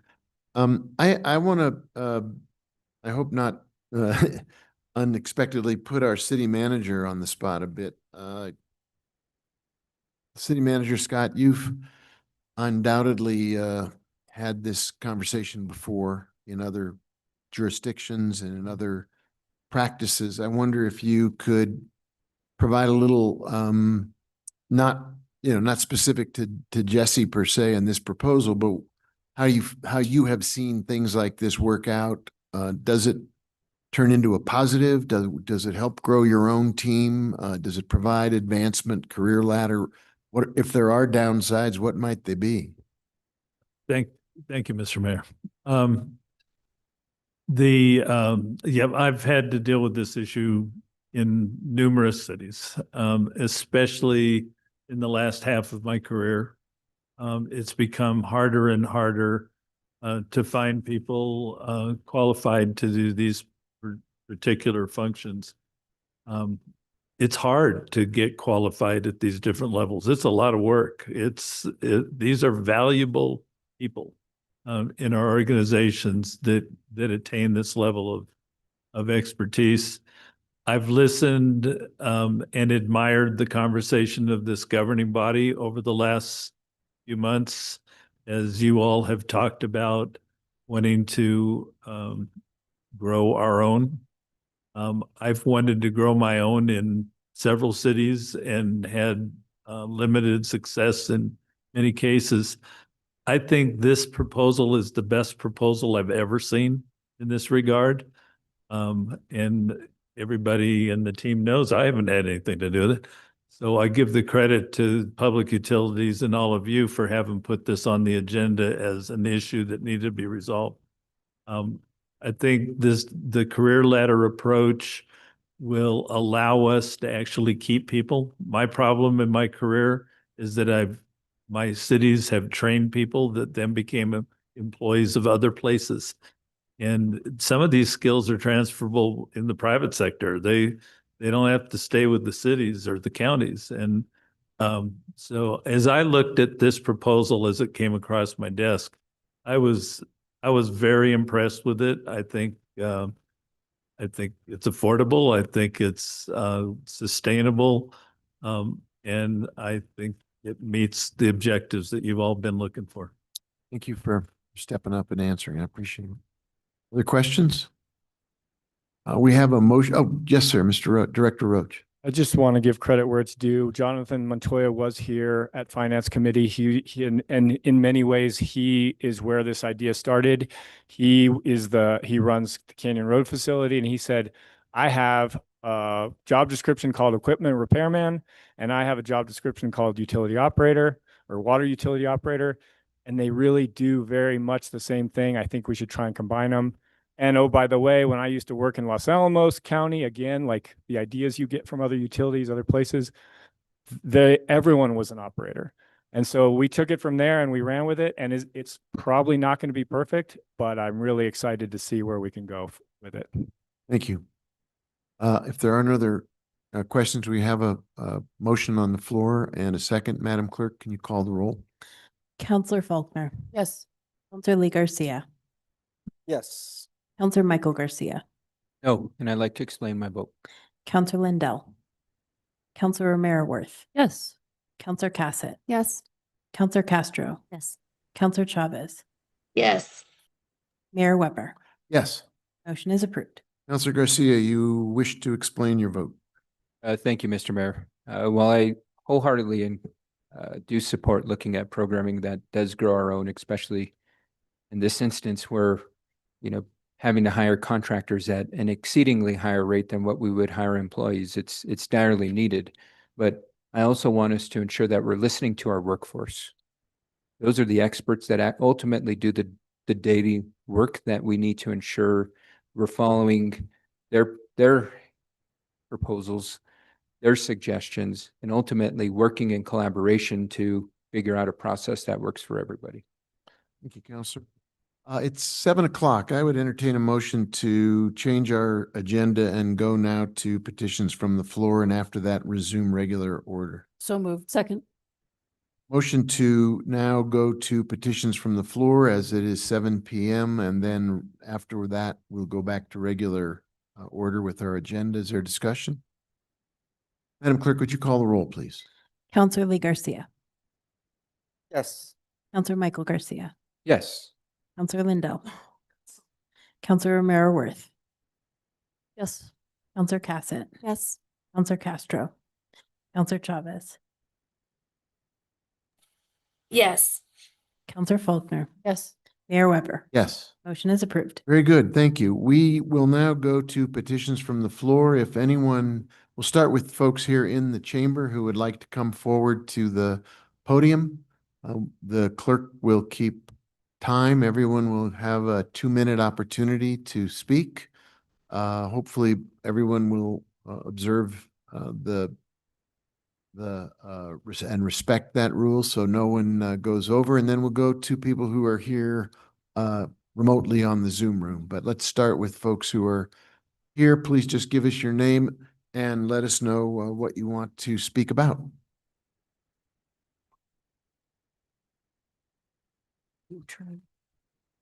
Hello, my name is Elizabeth West, and apropos of almost nothing else that has been discussed or will be discussed, I want to make a comment, a positive one. On the other hand, what I'm about to say does relate to pretty much everything. And that is on Tuesday, that's the day at my house where recycling and trash go off to their next journey. And of course, those are two separate items. And we are provided with this wonderful city with two separate containers. And I've lived at where I live now in the South Capitol since the middle 80s of, this current century. But I was very puzzled this Tuesday. I went out and I was actually in my nightgown, but I had other things on top of it, like a raincoat. And so I looked presentable in Santa Fe style. Back in where I grew up, I would have been moved away. But by mistake, I lifted the blue container, recycling, where I carefully wash things and fold them up. And, I do all that good stuff.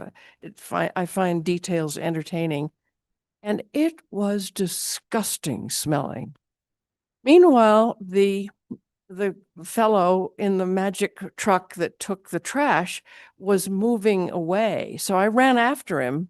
He saw me in the rearview mirror and he paused And I want to get his name because I want to tell him personally, I thought it was great. He has longish hair, very friendly. He said, yes, ma'am, what can I do for you? Because it looked weird. I don't blame him. I said, well, you know, that food container is full of horrible stuff. Point is, he backed up. Traffic was weird. Somebody was moving in. There was a short-term rental thing that was going on. There was a lot of activity at that early hour. He was a class act. It felt great. I really wish I had a candy bar I could give him. I will another time. He backed up. He said, you're absolutely right. It's a great thing. I'll put it in the trash container. And off he went. Bravo. Thank you. Thank you. We always like to hear when our team does a great job. So thanks for sharing. Yes, ma'am, you have the floor. My name is Hope. You may need to pull the mic down closer to your mouth, though. Can you hear me now? Yes, thank you. Okay, my name is Hope. I want to come here to address the issue of homelessness in the city of Santa Fe. I'm a homeless woman who believes that the services being provided to us do not benefit the homeless, the city, or the taxpayers. Shelters in town do not necessarily need more money. They need to use the money given to them more effectively. I've stayed in 2 homeless shelters here, the Agape shelter and the Casa Familia.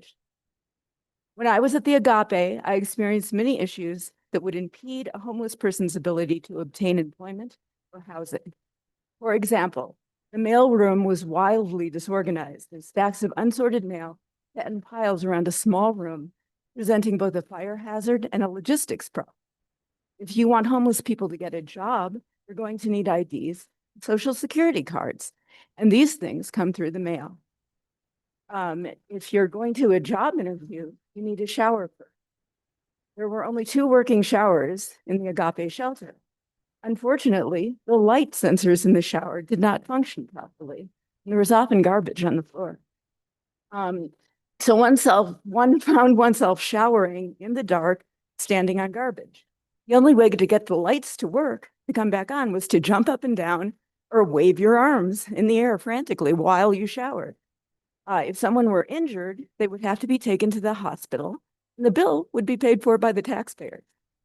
You can't get a job if you're burned alive, or if you don't have a roof, or if the roof over your head burns down.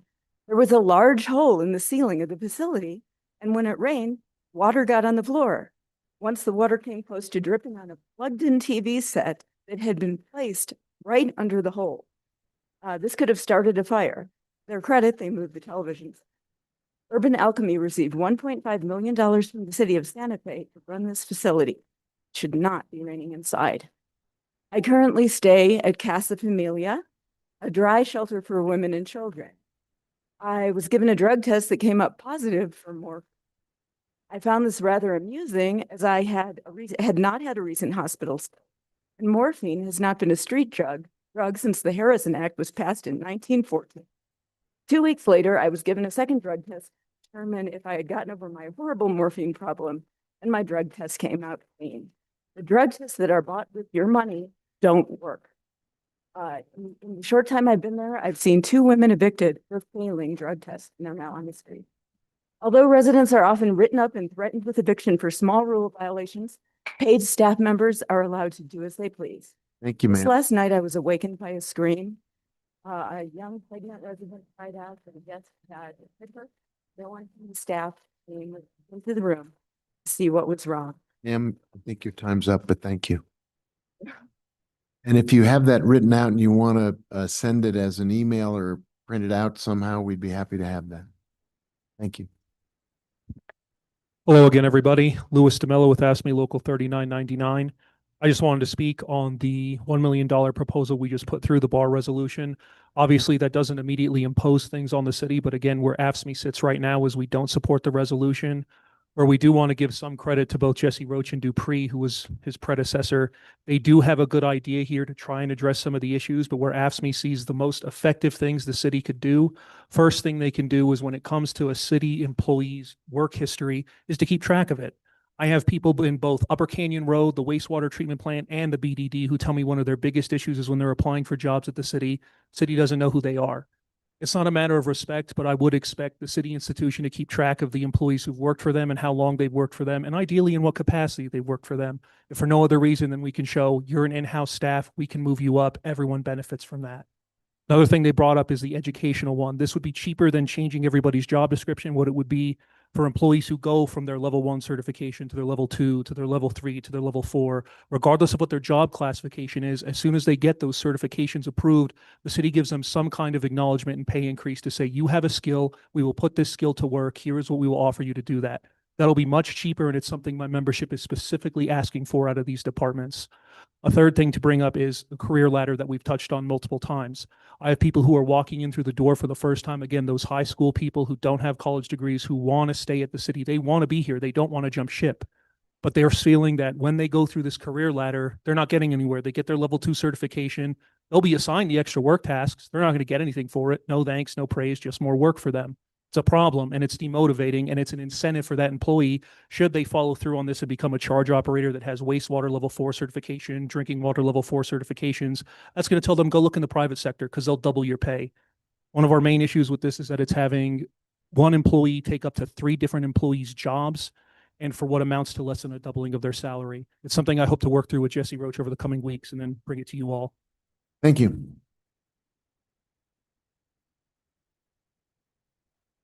Could you please pull the mic a little closer to yourself? There you go. Thank you. Mayor and councilors, it's Max Montoya. And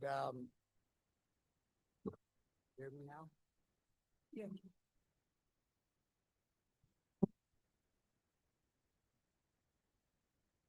My name is Max Montoya. Good evening, Mayor and councilors. I thank you all for the opportunity to express my concerns. I was seeking services from St. Elizabeth Shelter for ongoing issues that I had, and they did approve me for their so I could get services. Once I got there, you know, I'm disabled. I have trauma, traumatic brain injury, you know, many physical injuries. As when I got there, it was raining. There was leaks, preventable maintenance that should have been done. I've been exposed to mold. So I said, there's leaks around the doors. I'm a carpenter by trade. I have many years' experience. I will do this for free for you. What I was told was that's too much paperwork. And thank you, you know, for offering your services. Well, on July 31st of this year, we had that real horrible rain. Where I was sleeping at there in the dormitory, we had over, say, 3/4 of an inch of water in the sleeping dormitory from lack of maintenance, just replacing the weather stripping. To my investigation, this has been going on 2 years at St. Elizabeth's. Okay, now the mold issue, it's behind the walls. I mean, you can smell it. It's terrible. I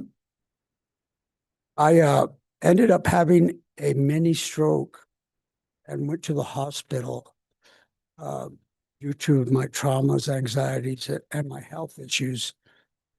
And I did leave St. Elizabeth's because of their lack of preventable maintenance. What I'm concerned upon right here is the other disabled people that get services from St. Elizabeth's, the elderly and the sickly, you know, and they just get sicker because they have not addressed these prevent maintenance problems. So I'm concerned for them. Thank you, sir. Appreciate it. Thank you all. Thank you for coming down tonight.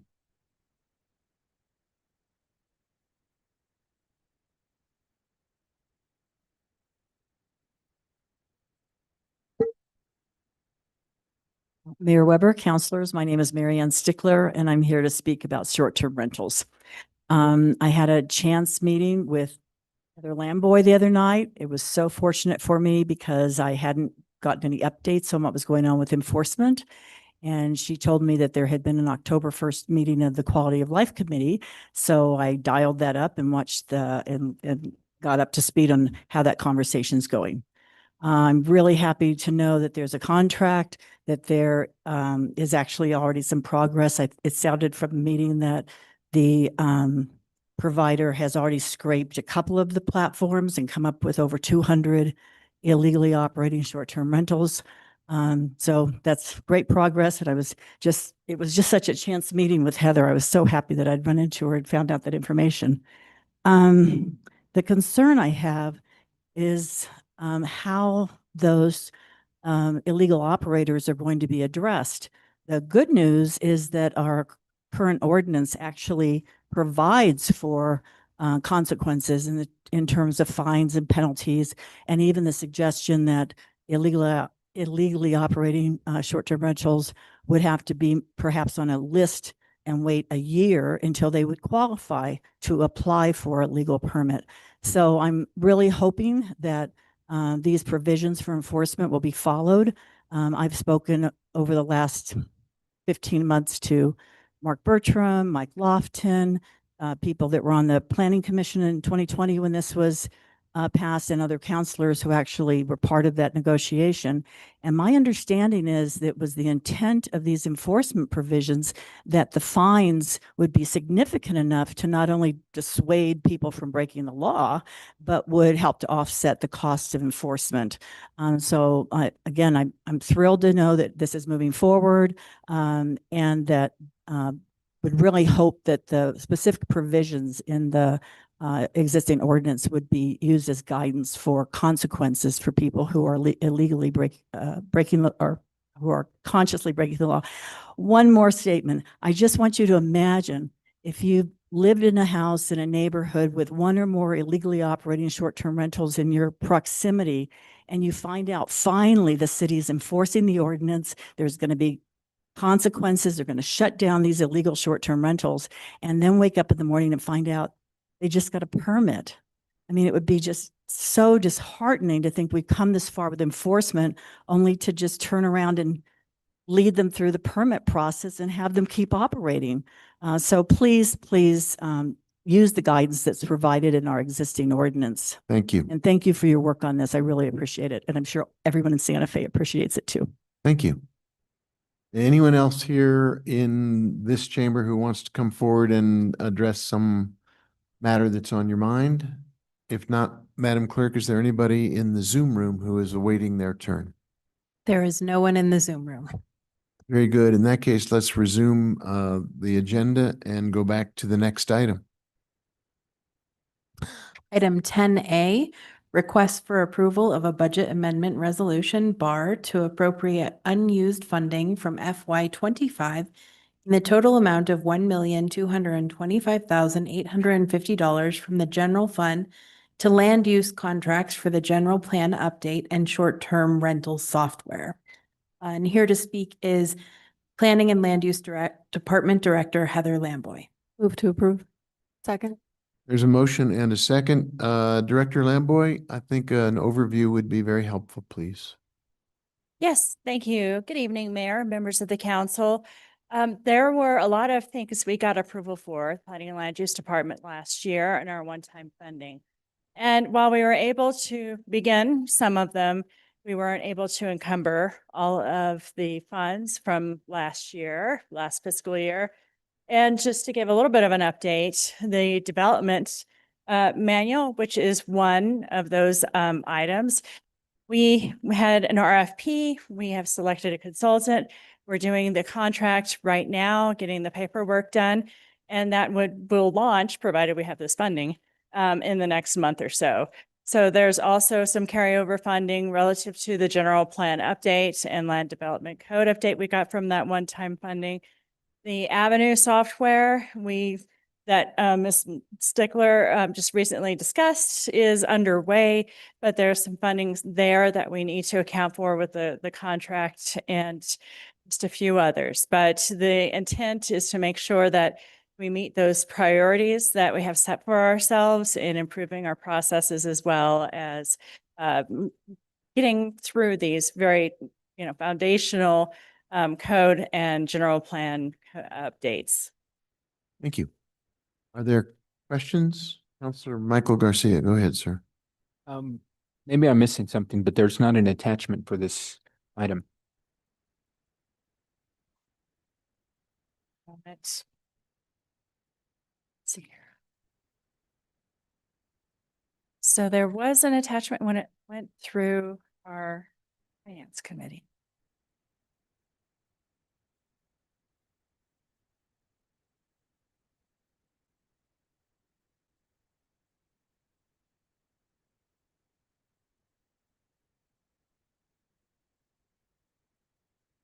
Did something get dropped from the packet accidentally? What's the, I'm not, mine isn't open, Counselor, right now in front of me. There's no attachments for this agenda item. Just one moment. Well, if it is the pleasure of the council, I'm sorry that the attachment is not there, but certainly be happy to postpone this to the next council agenda to make sure all the information that you need is available to you. I mean, I just want to, I guess, and this is not pinpointed at you, Director Lamboy, but it was just even a recent meeting ago where one of my colleagues said, well, there's no information there. We've got to postpone this. And I'm not of that mindset. If we can get the information tonight, I'm okay with moving forward with this. So if it's possible that you can send it to the city clerk so it gets posted for the public to see it. And that way we can quickly review it. I'm happy to table this while we go through the next items. And then before we come back, before we go to matters from the city manager, hopefully that gives folks maybe enough time to review it and approve or deny. That's my proposal. I don't think we need to move it to the Sorry, I next would meeting. certainly support that proposal. I'm happy to hustle. Okay. Counselor Cassett? Technical question. I know that we sometimes have challenges editing Civic Clerk until afterwards. Are we able to do that now? Because I wouldn't want us to do that and expect that to occur, but not be able to due to the software, because I know it locks out at some point. But I'm not sure if it's an override that you can override. Sorry, Counselor Cassett, I think I'm able to download the document and send it to the governing body. I don't know if I'm able to put it on the agenda to publish it. The truth is that the packets don't necessarily need to always have their full information. It is an item or a caption on the agenda, but I'm happy to send that to you. I do find it is not in the packet. So I can try to fix the packet, but I don't know if I can. And then it is still available to the public from the Finance Committee agenda and packet, and that would still be accessible now for anybody who is listening and would like to look at this moment in time. Mayor, Counselor Cassett, yes, that's where I'm pulling it from right now. And then tomorrow, you are able to add things in after the fact, correct? Yes, that is correct. Okay. Thank you, Mayor. Just wanted to make sure the technicalities were Yep. there. Happy to entertain them. Move to table until we can get the packet material. Second. Okay, there's a motion to table this until the packet gets distributed. Madam Clerk, could you go ahead and call the roll on that?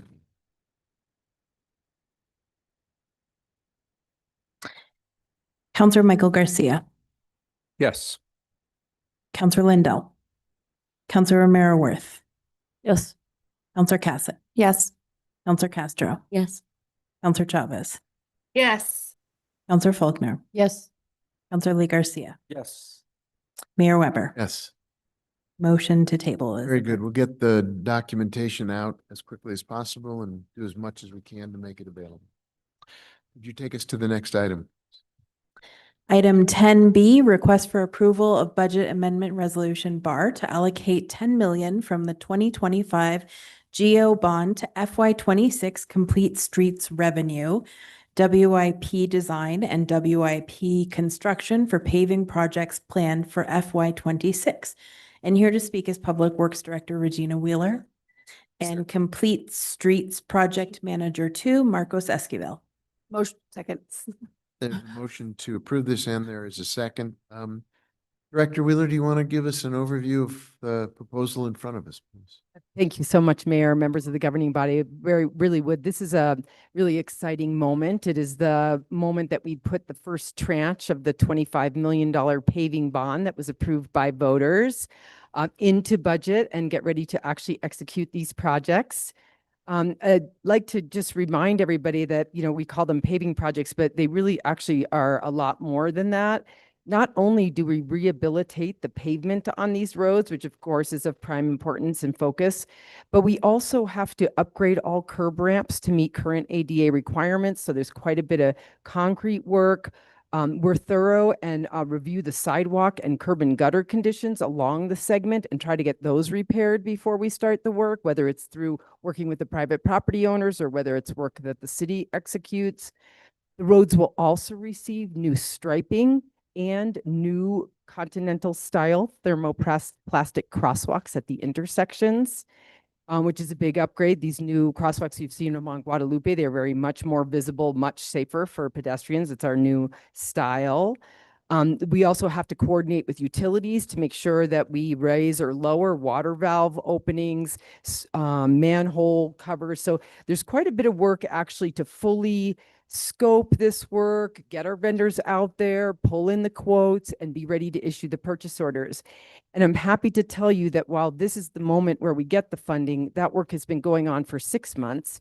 And it's been being led by Marcos Esquivel of local fame from the Pothole Palooza leader, and who is now the project manager too, that will be leading these bond projects and reporting back to governing body on a regular basis about how the process, the progress that's being made on those projects. And I'll let Marcos just say a few words about how he's working with the vendors to so that we can accomplish this. This is actually 3 times as much work as we've ever done in a single year. But with Marcos's advanced preparation, we feel really confident we're going to make some really good headway. Just as a little reminder, the last time we had an allocation like this for paving was back in 2017. We did an $11 million gas tax bond at that time that funded paving through 2020.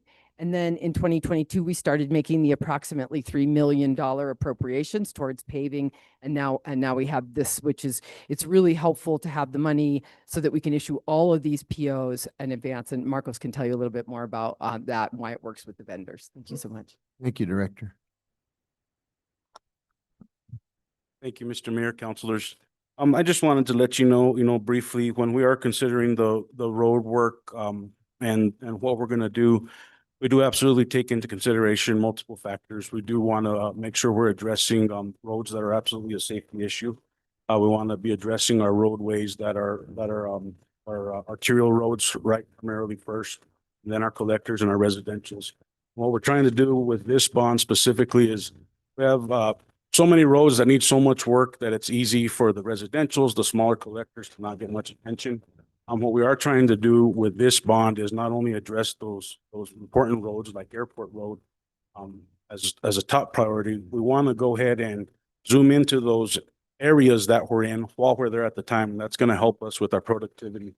For example, if we're on Airport Road and we do need to get South Meadows, we need to get Jaguar, we need to get those areas, and specifically those areas because of the influx of housing that's coming into that area, almost 7,000 new living units in the next few years.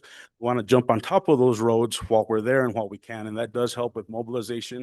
It helps with scheduling, and it helps us advance the amount of work we can do because contractors are already in the area. They can go from one street to another instead of having to pull off, go to another job for somebody else and then reschedule us. We're trying to utilize various contractors in those same areas to knock those areas out ahead of time. So that's kind of where we're going to try and get the huge increase in productivity going in those areas. Thank you. Are there questions this time regarding the matter? Good. Thank you both for your presentation, and we look forward to the updates as the work actually begins. I think everyone is eager to see some of these very hard scrabble roads get the attention they need. Madam Clerk, can you call the roll? Counselor Lindell, Yes. Counselor Romero Worth, Yes. Counselor Cassett, Yes. Counselor Castro, Counselor Chavez, Yes. Counselor Faulkner, Counselor Lee Garcia, Yes. Counselor Michael Garcia, Yes. Mayor Weber. Yes, Motion is approved. thank you. Thank you both. And could we read the next item, please?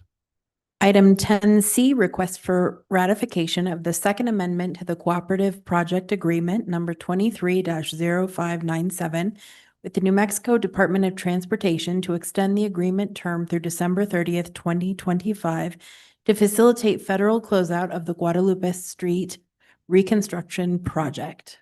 And here to speak is Capital Projects Manager Romela Glorioso Mas. Move to approve. Second. There's a motion and a second. Thank you for being here tonight. If you could tell us about this request. Mayor Weber and councilors. Before I begin discussing my agenda item, I would like to introduce Mr.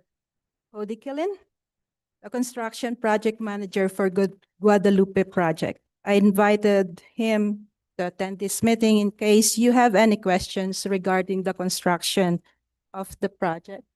Also, if you have any questions about the businesses, I think that Director Joanna Nelson is attending online.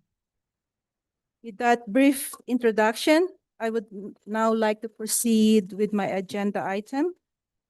So the NMDOT and Federal Highway Administration have agreed to extend the term of the cooperative project agreement for the Guadalupe Street reconstruction project from October 5, 2025 to December 30, 2025. This extension will allow for a more efficient federal closeout process. The federal process for closing out projects is a lengthy one. To give you an example, it took us more than 3 months to close out the Cañada Rincon Trail which is a much smaller project compared to Guadalupe. The deadline to return the amendment to NMDOT by the week of September 15 did not allow sufficient time to obtain the governing body's prior approval. Pursuant to the Santa Fe City Code 2-4.6.b, the city manager is authorized to approve agreements seeking or accepting funds when timing constraints prevent prior governing body approval. In accordance with this provision, the city manager approved the amendment on September 12, and the city clerk recorded it on September 14. Staff now request that the governing body ratify this amendment. That's all I have, and Cody and I or Director Nelson, are happy to answer any questions you may have. Thank you. Thank you very much. Counselor Castro. Thank you so much, both of you, Romela, Cody. It's been an amazing project. You guys have done a great job. I know there's been some frustration. Want to offer you the floor to see if there's anything that we want to update the community about in terms of the Guadalupe Street project, and maybe discuss with them sort of the pressures that we're under based on state DOT and other standards of our inspectors. Okay. Yes, Mr. Mayor, Councilor Castro. Yeah, we're currently working on the punch list, which is the corrective work for the contractor. Anything that was damaged or that was out of scope has to be replaced. Right now, we're currently at 85% of that list. And we're currently working on the final closeout package with NMDOT and the Federal Highway Administrations. We've gone through all of our pre-final inspections, which is what produced our punch list now. So we're currently working on that. There's very small outstanding items to be completed for the project. But the 100% of the construction is complete. All of our signage is complete, and as well as the brand new roadway markings. So the construction for the project is complete. It's just some small outstanding items that are left. Perfect. And I think there were a few adjustments that the city had hoped for, but that state DOT and the Highway Association maybe didn't allow us to do some crosswalks and some things that we wanted, correct? That is correct. Yes, ma'am. No further questions. Thank you. Counselor Garcia, go ahead, sir. Thank you, Mr. Mayor. And thank you, Cody and Romello, for the update. You'd mentioned that it took 3 months for the Cañada Rincon closeout. You're asking for 2 months here. And you said this is a much bigger project. I want to make sure you're getting sufficient time to close out this grant. Is 2 months sufficient time? We believe so.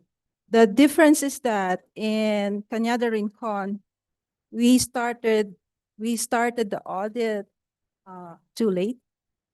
While with Guadalupe, we are audited almost every 3 months. So NMDOT and FHWA will do physical inspection. We go to the field and inspect sidewalks for ADA compliance. And so by the end of, that's October 5th, we have all those punch lists, and we were able to work on those punch lists before the pre-final walkthrough on August 27th. Also, every 3 months, FHWA and NMDOT audit our files. So that's the big difference. And this is the second federal funded project that we're closing. So Cody and I are more familiar with the process, and we are more ready this time. We are more prepared this time. Okay. And my only other question is, does the federal shutdown impact your reporting processes? Because I know federal government is closed right now, and I assume your reporting is done through an online platform, which is not shut down, but any technical assistance support that you might need for the closeout is non-existent and so I guess, does the shutdown impact any of the reporting that you need to do? Or No. Okay. Because those FHWA representatives are employed by NMDOT. Gotcha. Okay. Just want to make sure again that and the only reason I'm asking is we've only got a handful of meetings left for this year, and want to make sure that you're planning in advance. That way we're not coming in January asking for an extension because we didn't meet the end of this year timeline. So you're confident. I will rely on your confidence, and good luck. Thank you. No other questions, Mr. Thank you, Counselor. Other questions? Madam Clerk, we have a motion and a second. Could you call the roll? Counselor Romero Worth, Yes. Counselor Cassett, Yes. Counselor Castro, Yes. Counselor Chavez, Yes. Counselor Faulkner, Yes. Counselor Lee Garcia, Yes. Counselor Michael Garcia, Yes. Counselor Lindell, Mayor Weber. Yes. Motion is approved. Thank you. I believe we have in our email inbox is the packet material that was requested. At least it's shown up. I think it's shown up for everybody. Move to remove that item off the table. Second. There's a motion to take that item off the table and bring it back to the governing body. Madam Clerk, can you call the roll? Counselor Cassett, Yes. Counselor Castro, Yes. Counselor Chavez, Yes. Counselor Faulkner, Yes. Counselor Lee Garcia, Yes. Counselor Michael Garcia, Counselor Lindell, Counselor Romero Worth, Yes. Mayor Weber. Yes. Motion is approved. Very good. Thank you. Counselor Garcia, you flagged the absence of that material. It's now available to us at least. And I don't know whether the posting has had any, no, but people could find it from the prior meeting. Were there specific questions, Counselor, you wanted to raise about the item, or just note that it had not been packeted properly? Well, it was twofold. It wanted to raise that the item didn't have materials, because that then would lead me to having questions. But upon review of the materials, I don't have any questions. So thank you, Director Lamboy. Thank you, Counselor. Any questions from other members of the governing body? Madam Clerk, we have a motion that was previously on the floor. Could you please call the roll? Counselor Castro, Yes. Counselor Chavez, Yes. Counselor Faulkner, Yes. Counselor Lee Garcia, Yes. Counselor Michael Garcia, Yes. Counselor Lindell, Counselor Romero Worth, Yes. Counselor Cassett, Yes. Mayor Weber. Yes. Motion is approved. Thank you. Thank you for being here tonight, Director Lamboy. Much appreciated. Madam Clerk, can you, well, I guess, yeah, take us to the next item, Madam. Clerk. Item 11, matters from the city manager. Thank you, Mr. Mayor. I'm just going to admit to some things. I pretty much live my life feeling guilty that I haven't updated you all on everything that I need to update you on. And first of all, I want to acknowledge that that's probably the truth. So I want to try to do the best I can to catch up on a few of those things. I recently sent you all a written update about the status of things going on at Midtown. My intention is to do an oral presentation to the governing body at the next governing body meeting to give you an update. I'm very, very pleased with what I see out there. Things are moving along. There's a lot to feel good about, and I think a lot to feel good about the future. And so I'm anxious to give you that update. One of the other projects that I have had for some time that I'm anxious to get off of my desk is the Soldiers Monument report, the options report on that the consultant has 99% finished. I've got a draft report. I do wish to check with the State Historic Preservation Office, which had deferred comment until they could see the draft report. So I'd like to go do that. I will follow your collective lead on when and at what point that becomes a public document. I think they've done a very nice job on it. I'm happy to have it become a public document.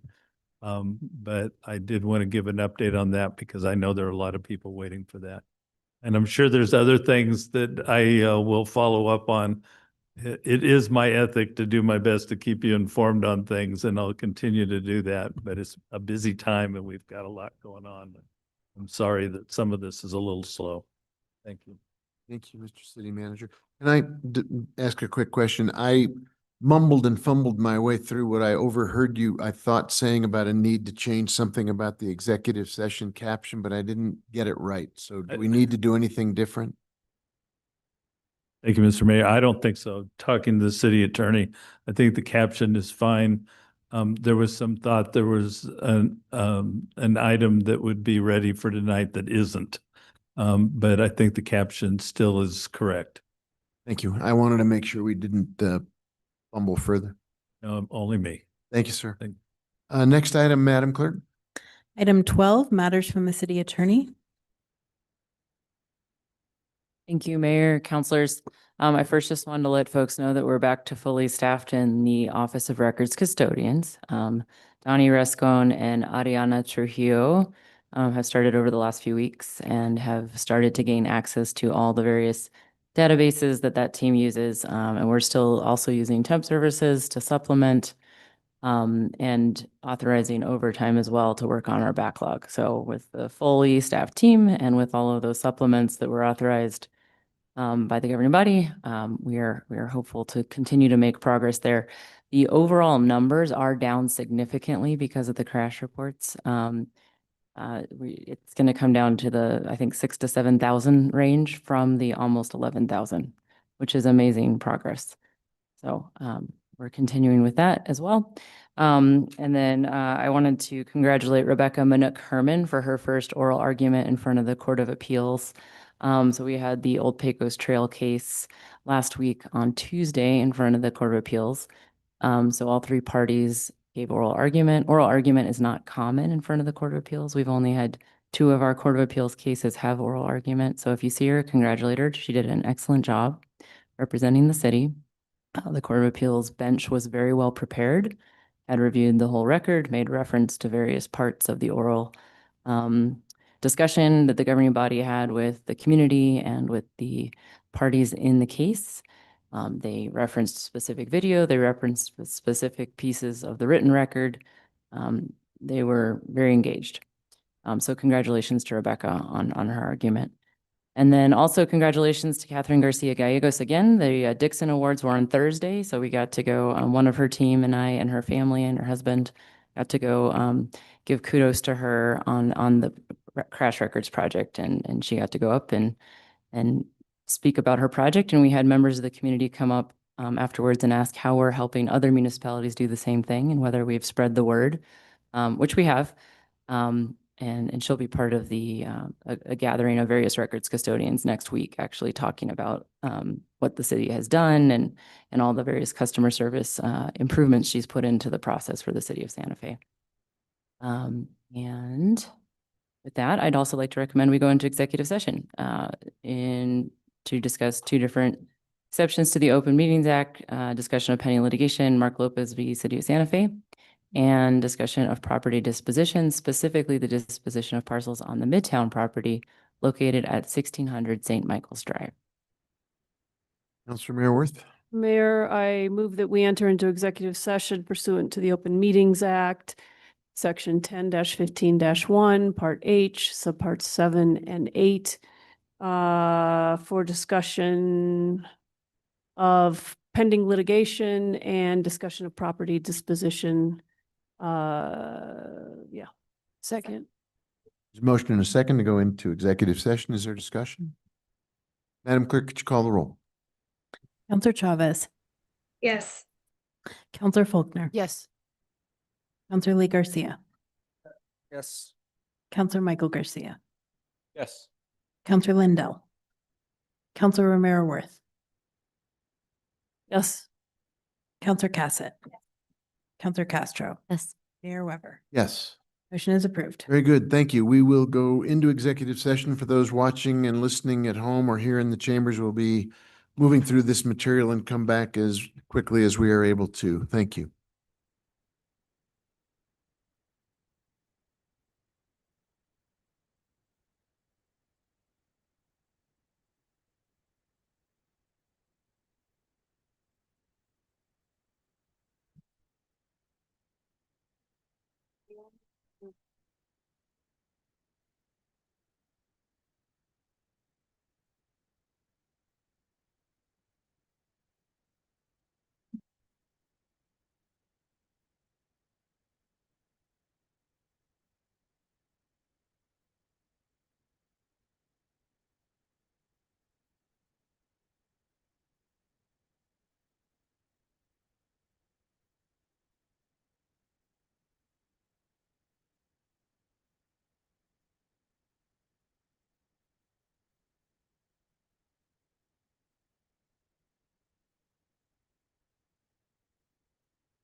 Madam Clerk, I assume we are still streaming live?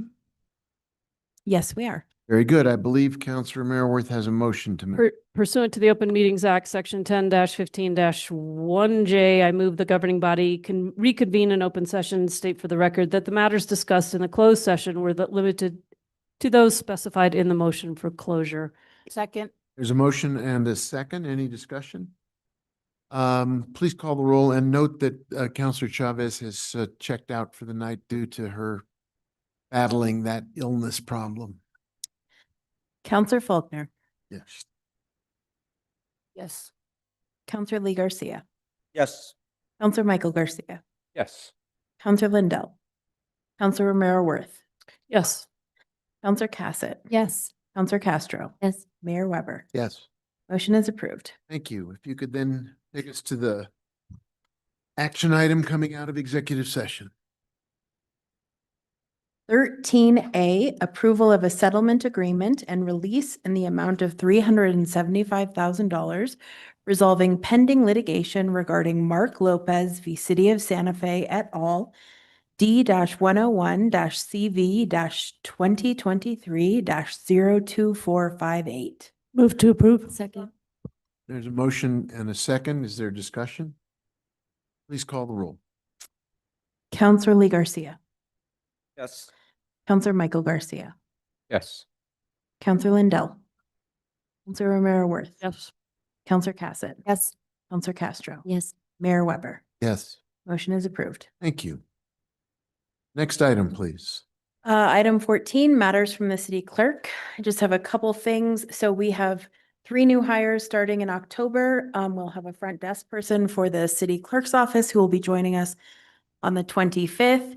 We have a new senior graphic designer, Megan Daly, who will be joining us on October 12th. And we have a new public defender who will be joining us on October 13th. We're very happy. That means we only have 2 positions left and we have tons of applicants and are in the interview process. I also passed around a ranked choice voting guide that we put in our utility billing. Front side is in English, back side is in Spanish. If you want any of these, we are happy to give them to you, but it's a little, how-to. We have completed 4 of our trainings. Our 5th one is on Thursday at Pasatiempo. I think that's the senior center. They have been very fun and very engaging. It has been a blast to be hanging out with seniors and doing ranked choice voting and listening to stories. It's been a blast. Let's see. Halloween, we are happy. We have some sponsorships going on and people from the community have been very supportive. So we're excited about this event. And then IndyGov has launched its very internal facing for our constituent services system. So on the website, the only thing you see is a new form that can be filled out by any member of the public. But internally, we have a ticketing system that we're utilizing, we're learning a lot about, and we're processing. That is it. Item 15, communications from the governing body. We'll go from the inside out. Counselor Lindell.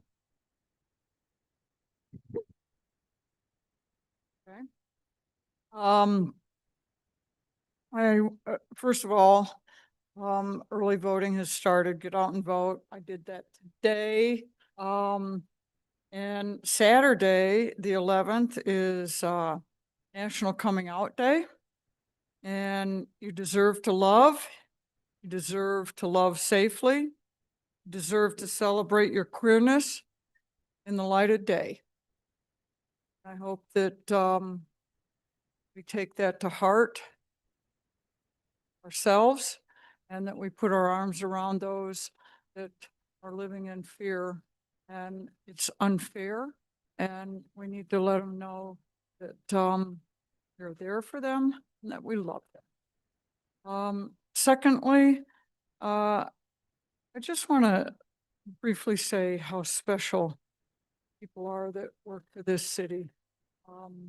Some of you may have been at my wife's celebration of life, and you heard that Maria Sanchez took on the task for over 20 years of putting a cooler out every Monday for the refuse crew, which meant that she delivered over 5,000 drinks, which is kind of amazing. And Monday is the day that our refuse is picked up. And at 5:30 on Monday, my doorbell rang, and the man that's driven the truck for our pickup for years stood at the door with a bouquet of flowers and said no one ever treated him nicer. The end of his shift, he went out and got flowers and came to the house. We work with very special people, and I'm deeply grateful. Thank you, Counselor. Counselor Garcia? Nothing tonight, Mr. Mayor. Thank you. Yes. Counselor Ford. I have several things. One, we are gearing up and we are getting ready for the second annual La Posada for the South Side. It's going to be December 18th. We're already working on it, so we do not tax city staff with our craziness that our leadership team has. Number two, the Northern New Mexico Toy Drive is a passion of mine. I'm now on the board, and we are estimating, we've taken on CYFD. And so we're looking to raise funds and get volunteers and get as much in as we can, because it's about 10,000 kids in Northern New Mexico that do not have Christmas coming likely.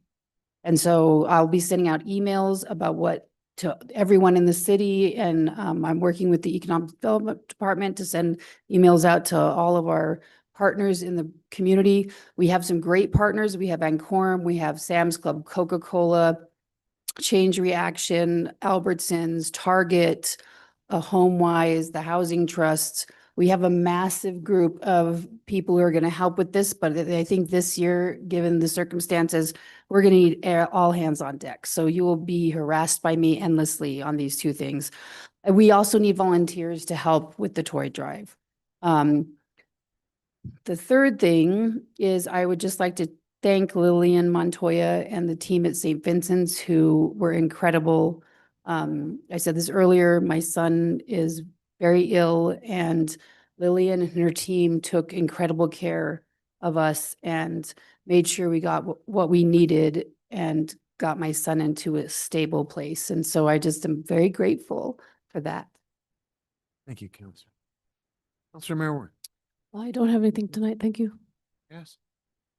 Thank you, Mayor. The only thing I have is I want to wish my big brother a very happy birthday on October 10th. So he's in California. I don't get to see him very often, but I love you and I miss you, and I'm glad that you will always be older than me. Counselor Lears.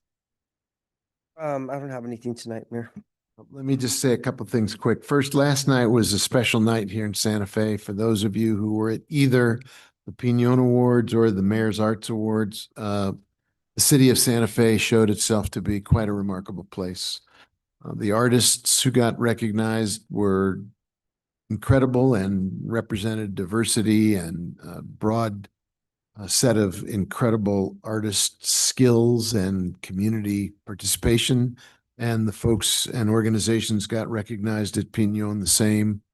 I don't think there's a city in America that can match what happens here in Santa Fe when it comes to either community engagement and volunteerism or just arts and culture. We just blow the doors off the place. Coming up on Monday, we have Indigenous Peoples Day, and I believe there'll be a very exciting powwow again this year. Congratulations to the sponsors who put that on. It's a big deal, and they're really making it work and bringing people back into the city on Indigenous Peoples Day to celebrate that powwow. Lots going on, even as the seasons change. So, and as Councilor Lindell says, be sure to go out and get one of those I voted stickers. What's the next item, Madam Clerk? Introduction of legislation. So item 16A. Consideration of Bill number 2025-22, adoption of ordinance number 2025-TBD, sponsored by Counselor Jamie Cassett and Counselor Signe Lindell, a bill amending SFCC 1987, Section 5-2, to define abandonment and unattended animal. Section 5-5.4 to prohibit keeping an animal on any median, and Section 5-8.4 to specify that abandoning an animal will incur a fine, creating a new section 5-8.14, unattended animal, prohibiting unattended animals and imposing a fine, and amending Table 15-12.1 to increase the fine for abandoning an animal from $200 to $500, impose a $200 fine for a first unattended animal offense, and a $500 fine for subsequent offenses, and impose a $200 fine for keeping animals on medians. Counselor Cassett and or Counselor Lindell, words to say about this?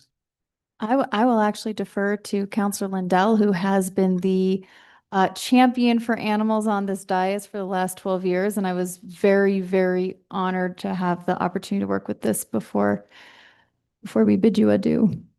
Thank you, Counselor Cassett, and Counselor Castro is also joined on as a co-sponsor. So, thank you to legal, and thank you to Counselor Cassett for grinding this out. It sounds so simple, but it's never very simple. Figuring out these definitions that are workable, that are usable. I mean, this is about animal welfare, pure and simple. That's all. Trying to make life better for animals and making sure that animals are not abused in this city that absolutely reveres our pets.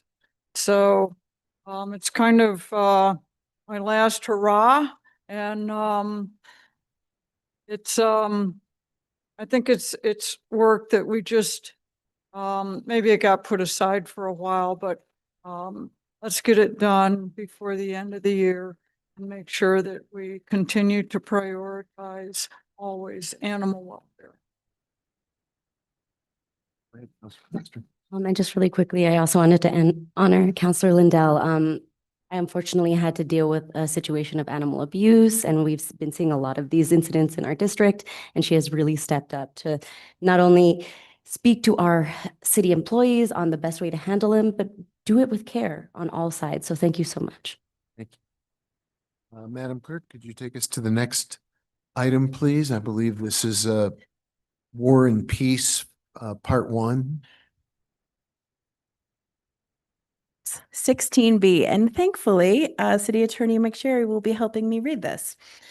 So, consideration of Bill number 2024-17, adoption of ordinance number 2025-TBD, sponsored by Mayor Alan Weber and Counselor Jamie Cassett. A bill repealing and replacing SFCC 1987, Chapter 14, Land Development Code, clarifying and consolidating various references to code violations into one violation section, specifying that the applicant or the property owner have the burden of proof for establishing legal nonconformities, reducing the early notification requirement for city capital improvement projects to those exceeding $250,000, renaming special use permit to conditional use permit, removing Historic District Review Board's HDRB's authority to recommend personal property acquisitions, requiring archaeologists to hold a New Mexico State burial excavation permit for certain work, removing waivers of qualifications for archaeologists by Archaeological Review Committee, increasing permit building heights for residential districts and non-residential development, establishing densities and height by right for certain residential zones exceeding 10 units per acre. Creating a parks and open space zoning district, permitting additional flexibility for certain structures and situations regarding setbacks, eliminating residential suite, hotel, motel, and ecological resource protection overlay zoning districts, reducing the length at which an archaeological clearance permit is required for sewer and utility main construction, removing alcohol sale regulations for the airport road overlay, identifying a strategy to review and approve land uses not specifically listed in the summary table of allowed uses, clarifying that duplexes, triplexes, townhomes, and residential complex are permitted uses, creating use categories and subcategories, and reorganizing some existing uses into new categories within the table of allowed uses, requiring trees to be integrated into stormwater infrastructure in the airport road overlay district, removing certain prohibitions for vehicle parking at residences, allowing accessory dwelling units to be the maximum allowable height in the zoning district. Establishing design and dimensional standards for residential compound development, regulating in-ground and above-ground pools, regulating agricultural home occupations, reassigning the use, laboratory research, or testing from industrial to commercial, regulating outdoor dining, updating telecommunication facilities code to be consistent with federal standards, establishing new sub-district regulations in the historic district overlays, specifying primary facades for significant structures and the strategy for identifying primary facades on contributing structures, updating definitions for facade and elevation, prohibiting enclosures of existing porches and portals on primary facades of contributing structures, requiring window depth and other characteristics of windows and doors be preserved in historic districts, increasing affordability incentives, including administrative review and density bonuses, specifying that open space requirements in the C2 district are per dwelling unit. Expanding options to reduce on-site parking and exempting the business capital district from parking requirements in Table 7.4, reducing required off-street parking spaces, requiring electric vehicle charging stations for all new developments, distinguishing parking regulations applicable to bicycles from those applicable to vehicles, and requiring long-term bicycle storage and parking. Eliminating content-based sign restrictions, imposing a variety of new regulations protecting the city's terrain and stormwater management, imposing new landscape standards for plants and trees, eliminating allowance for high and low pressured sodium lamps and mercury vapor, adding LED as the permitted lamp type, and decreasing permitted incandescent watts from 160 to 150, sunsetting the Business Capital District Design Review Committee and Long Range Planning Subcommittee, defining numerous terms, embedding graphical depictions of processes, and making non-substantive chapter organizational changes. We'll be performing this all month. Coming soon to a theater near you. Okay. I think it speaks for itself. If this is the longest ordinance title in city history, and I think that we should discover that and Yes. recognize the talent that went into this. Guinness Book of World Records. Next item, please, Madam Clerk. Item 18, public comment on bills. First public comment, no action. 18A, consideration of bill number 2025-6, adoption of ordinance number 2025-TBD, sponsored by Mayor Alan Weber, Councilor Signe Lindell, Councilor Pilar Faulkner, Councilor Michael Garcia.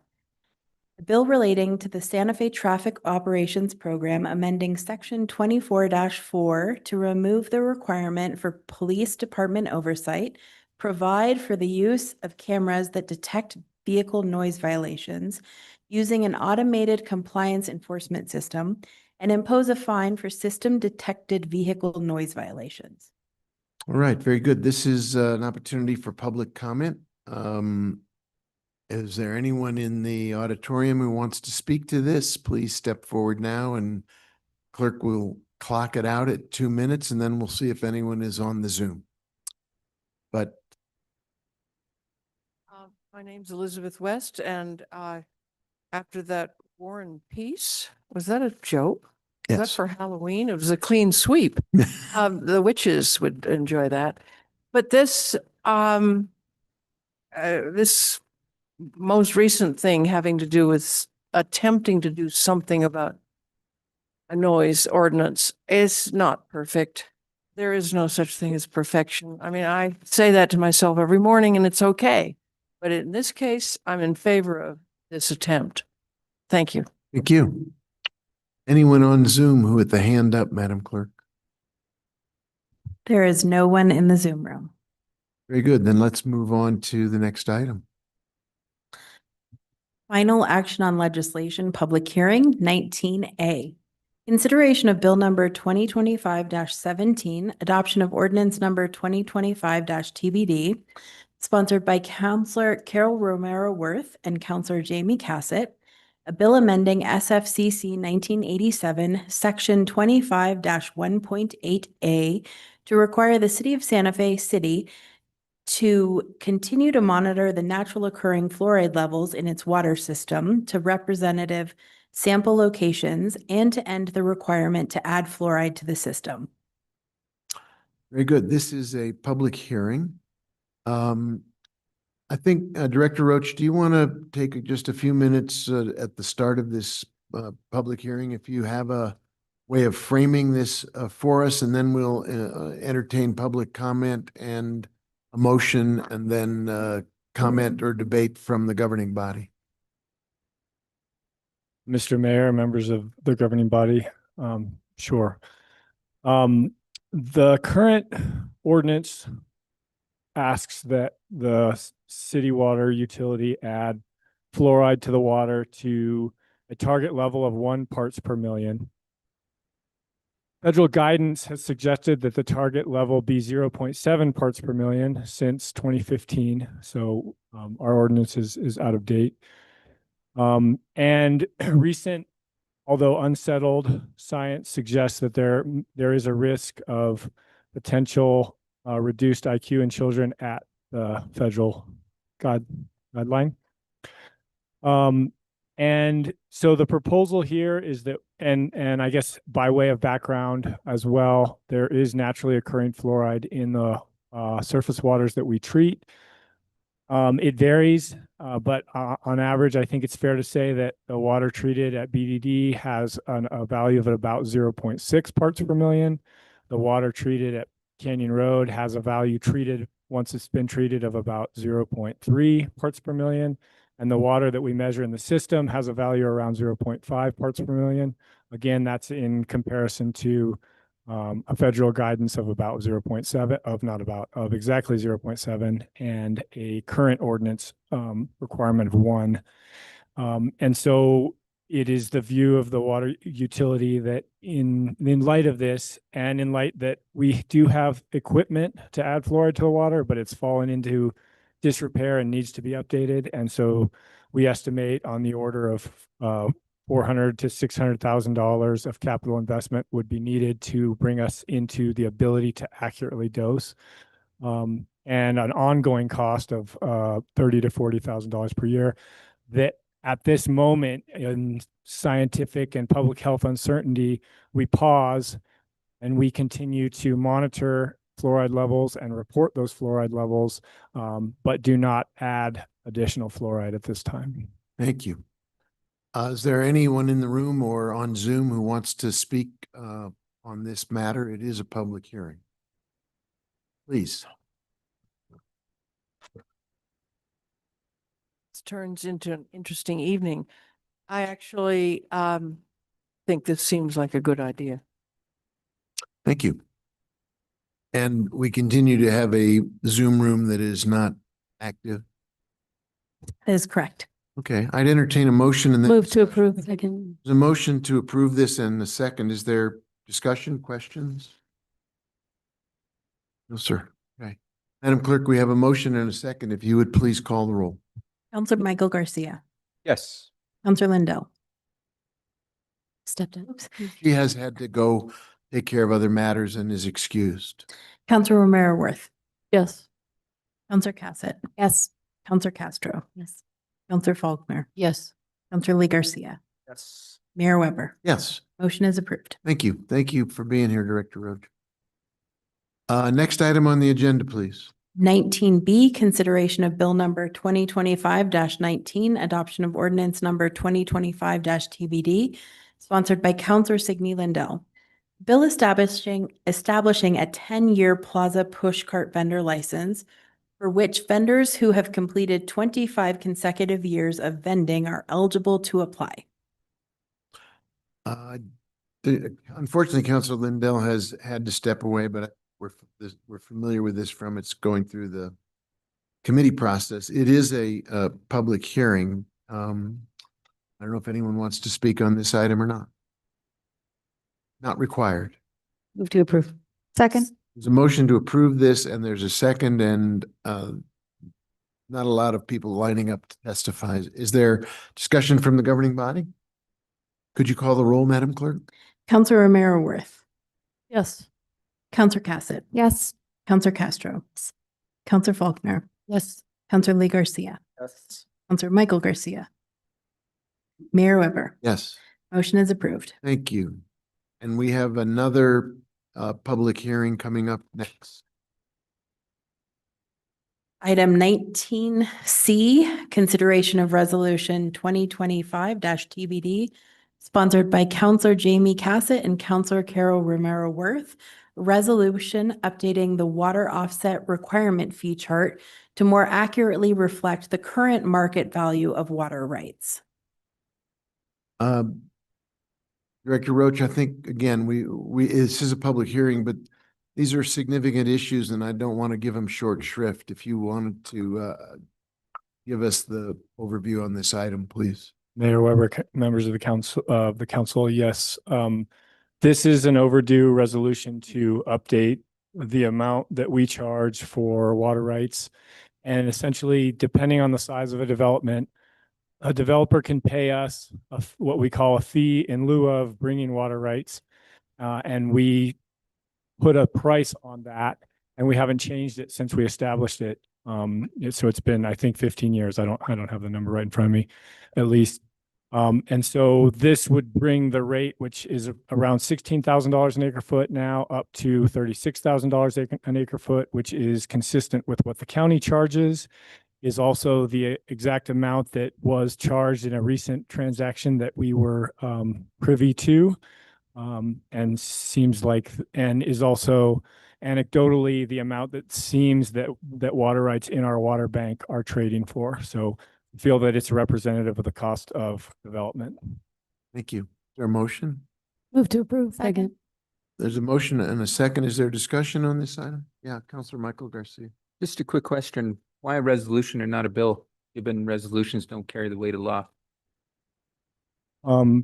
Counselor Garcia, my understanding of this, and I'm happy to defer to the city attorney, is that it was established by resolution in administrative order, and so we're changing it by resolution. Mayor Weber, councilors, the reason we're having a public hearing and we put it on notice is because it does regulate the public, but it's called for as a resolution. And there are certain things in state statute and in our ordinance that call for certain fees to be adopted by resolution. It is confusing, I agree. But we do take these extra protective steps to allow the public to have notice and opportunity to be heard when we do this type of thing. Thank you. I want to just quickly reconfirm what you said about the county rate. Could you just one more time confirm what I thought I heard, which was this would bring us to the same rate that the county has been charging? Mayor Weber, that's correct. Thank you. Yes, Counselor Garcia. Thank you, Mr. Mayor. Is this consistent with also private individuals who own water rights on the market? Counselor Garcia, it is. What's interesting is that when you go to buy a water right, you can find somebody who will sell it to you for less than 36,000 acre feet, but then you have to transfer it. And so we have tried to buy water rights for less. And then during the transfer process, which is costly, had them protested and eventually not been able to do them. So what this $36,000 actually represents is not just the cost of acquiring the water right from the Middle Rio Grande, but the cost of acquiring the water right and moving it into the Buckman Wellfield, which is where we need it.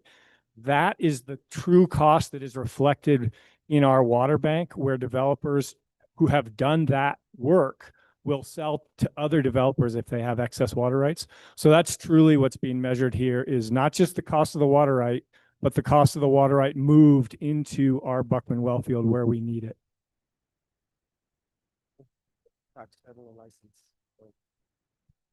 Thank you. Transaction fees included. That's right. Any other questions? Madam Clerk, could you call the roll? I asked if there was going to be testimony, but if you would like to come say something, please do.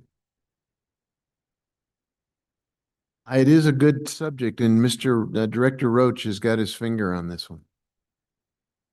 I am really actually glad to be here to speak in support of this. I think it's entirely appropriate. Will I have to pay a little bit more? It's totally fair. And if a developer is made aware of this kind of thing, that can't do anything but something good. So I approve of it. Thank you. Any other comments? Not seeing any other hands, Madam Clerk, could you call the roll? Counselor Cassett. Yes. Counselor Castro. Yes. Counselor Faulkner. Yes. Counselor Lee Garcia. Yes. Counselor Michael Garcia. Yes. Counselor Romero Worth. Yes. Mayor Weber. Yes. Motion is approved. Thank you. Thank you, Director Roach. Yeoman duty. Next item on the agenda, Madam Clerk. Item 21, appointments, 21A, Arts Commission.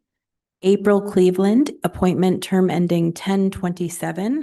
Winoka Yepa, reappointment term ending 10/20/27. Robin Robinson, reappointment term ending 10/20/27. Move to approve. There's a motion and a second. Is there discussion? Could you call the roll, Madam Clerk? Counselor Castro. Counselor Faulkner. Yes. Counselor Lee Garcia. Yes. Counselor Michael Garcia. Yes. Counselor Romero Worth. Yes. Counselor Cassett. Yes. Mayor Weber. Yes. Motion is approved. Thank you. Next item, please. 21B, Planning Commission, Thomas J. Ryland, reappointment term ending 06/2027. To approve. Second. There's a motion and a second. Is there discussion? Could you call the roll? Counselor Faulkner. Yes. Counselor Lee Garcia. Yes. Counselor Michael Garcia. Yes. Counselor Romero Worth. Yes. Counselor Cassett. Yes. Counselor Castro. Yes. Mayor Weber. Yes. Motion is approved. And we have another appointment coming up after that. 21C, Economic Development Advisory Committee, Mary Odine Fraunglass, reappointment term ending 06/2027. Mariah Tomar, reappointment term ending 06/2027. David Perez, reappointment term ending 06/2027. Kenneth Resnick, reappointment term ending 06/2027. Dulce Marty, appointment term ending 06/2027. Motion, no, move to approve. Second. Counselor Cassett, did you want to say something about this? This is a committee you're very attached to. I am, and I'll be quick because I know I'm, between us and adjournment, but I do want to just brag on EDAC right now. The group that has been assembled here and appointed over the last couple of years is phenomenal. These individuals are very diverse in their backgrounds and opinions, the conversations that they have and the insight that they bring. I have learned so much from them. I am so excited about this committee and the work that they continue to do. And these 4 reappointments and the addition of Ms. Marty is just, I'm over the moon and really excited to see what they do. So very proud of everything that happens in that room. Thanks. Thank you. Madam Clerk, can you call the roll? Counselor Lee Garcia. Yes. Counselor Michael Garcia. Yes. Counselor Romero Worth. Yes. Counselor Cassett. Yes. Counselor Castro. Yes. Counselor Faulkner. Yes. Mayor Weber. Yes. Motion is approved. Very good. That completes our agenda for tonight, and we are adjourned. Thank you, everybody.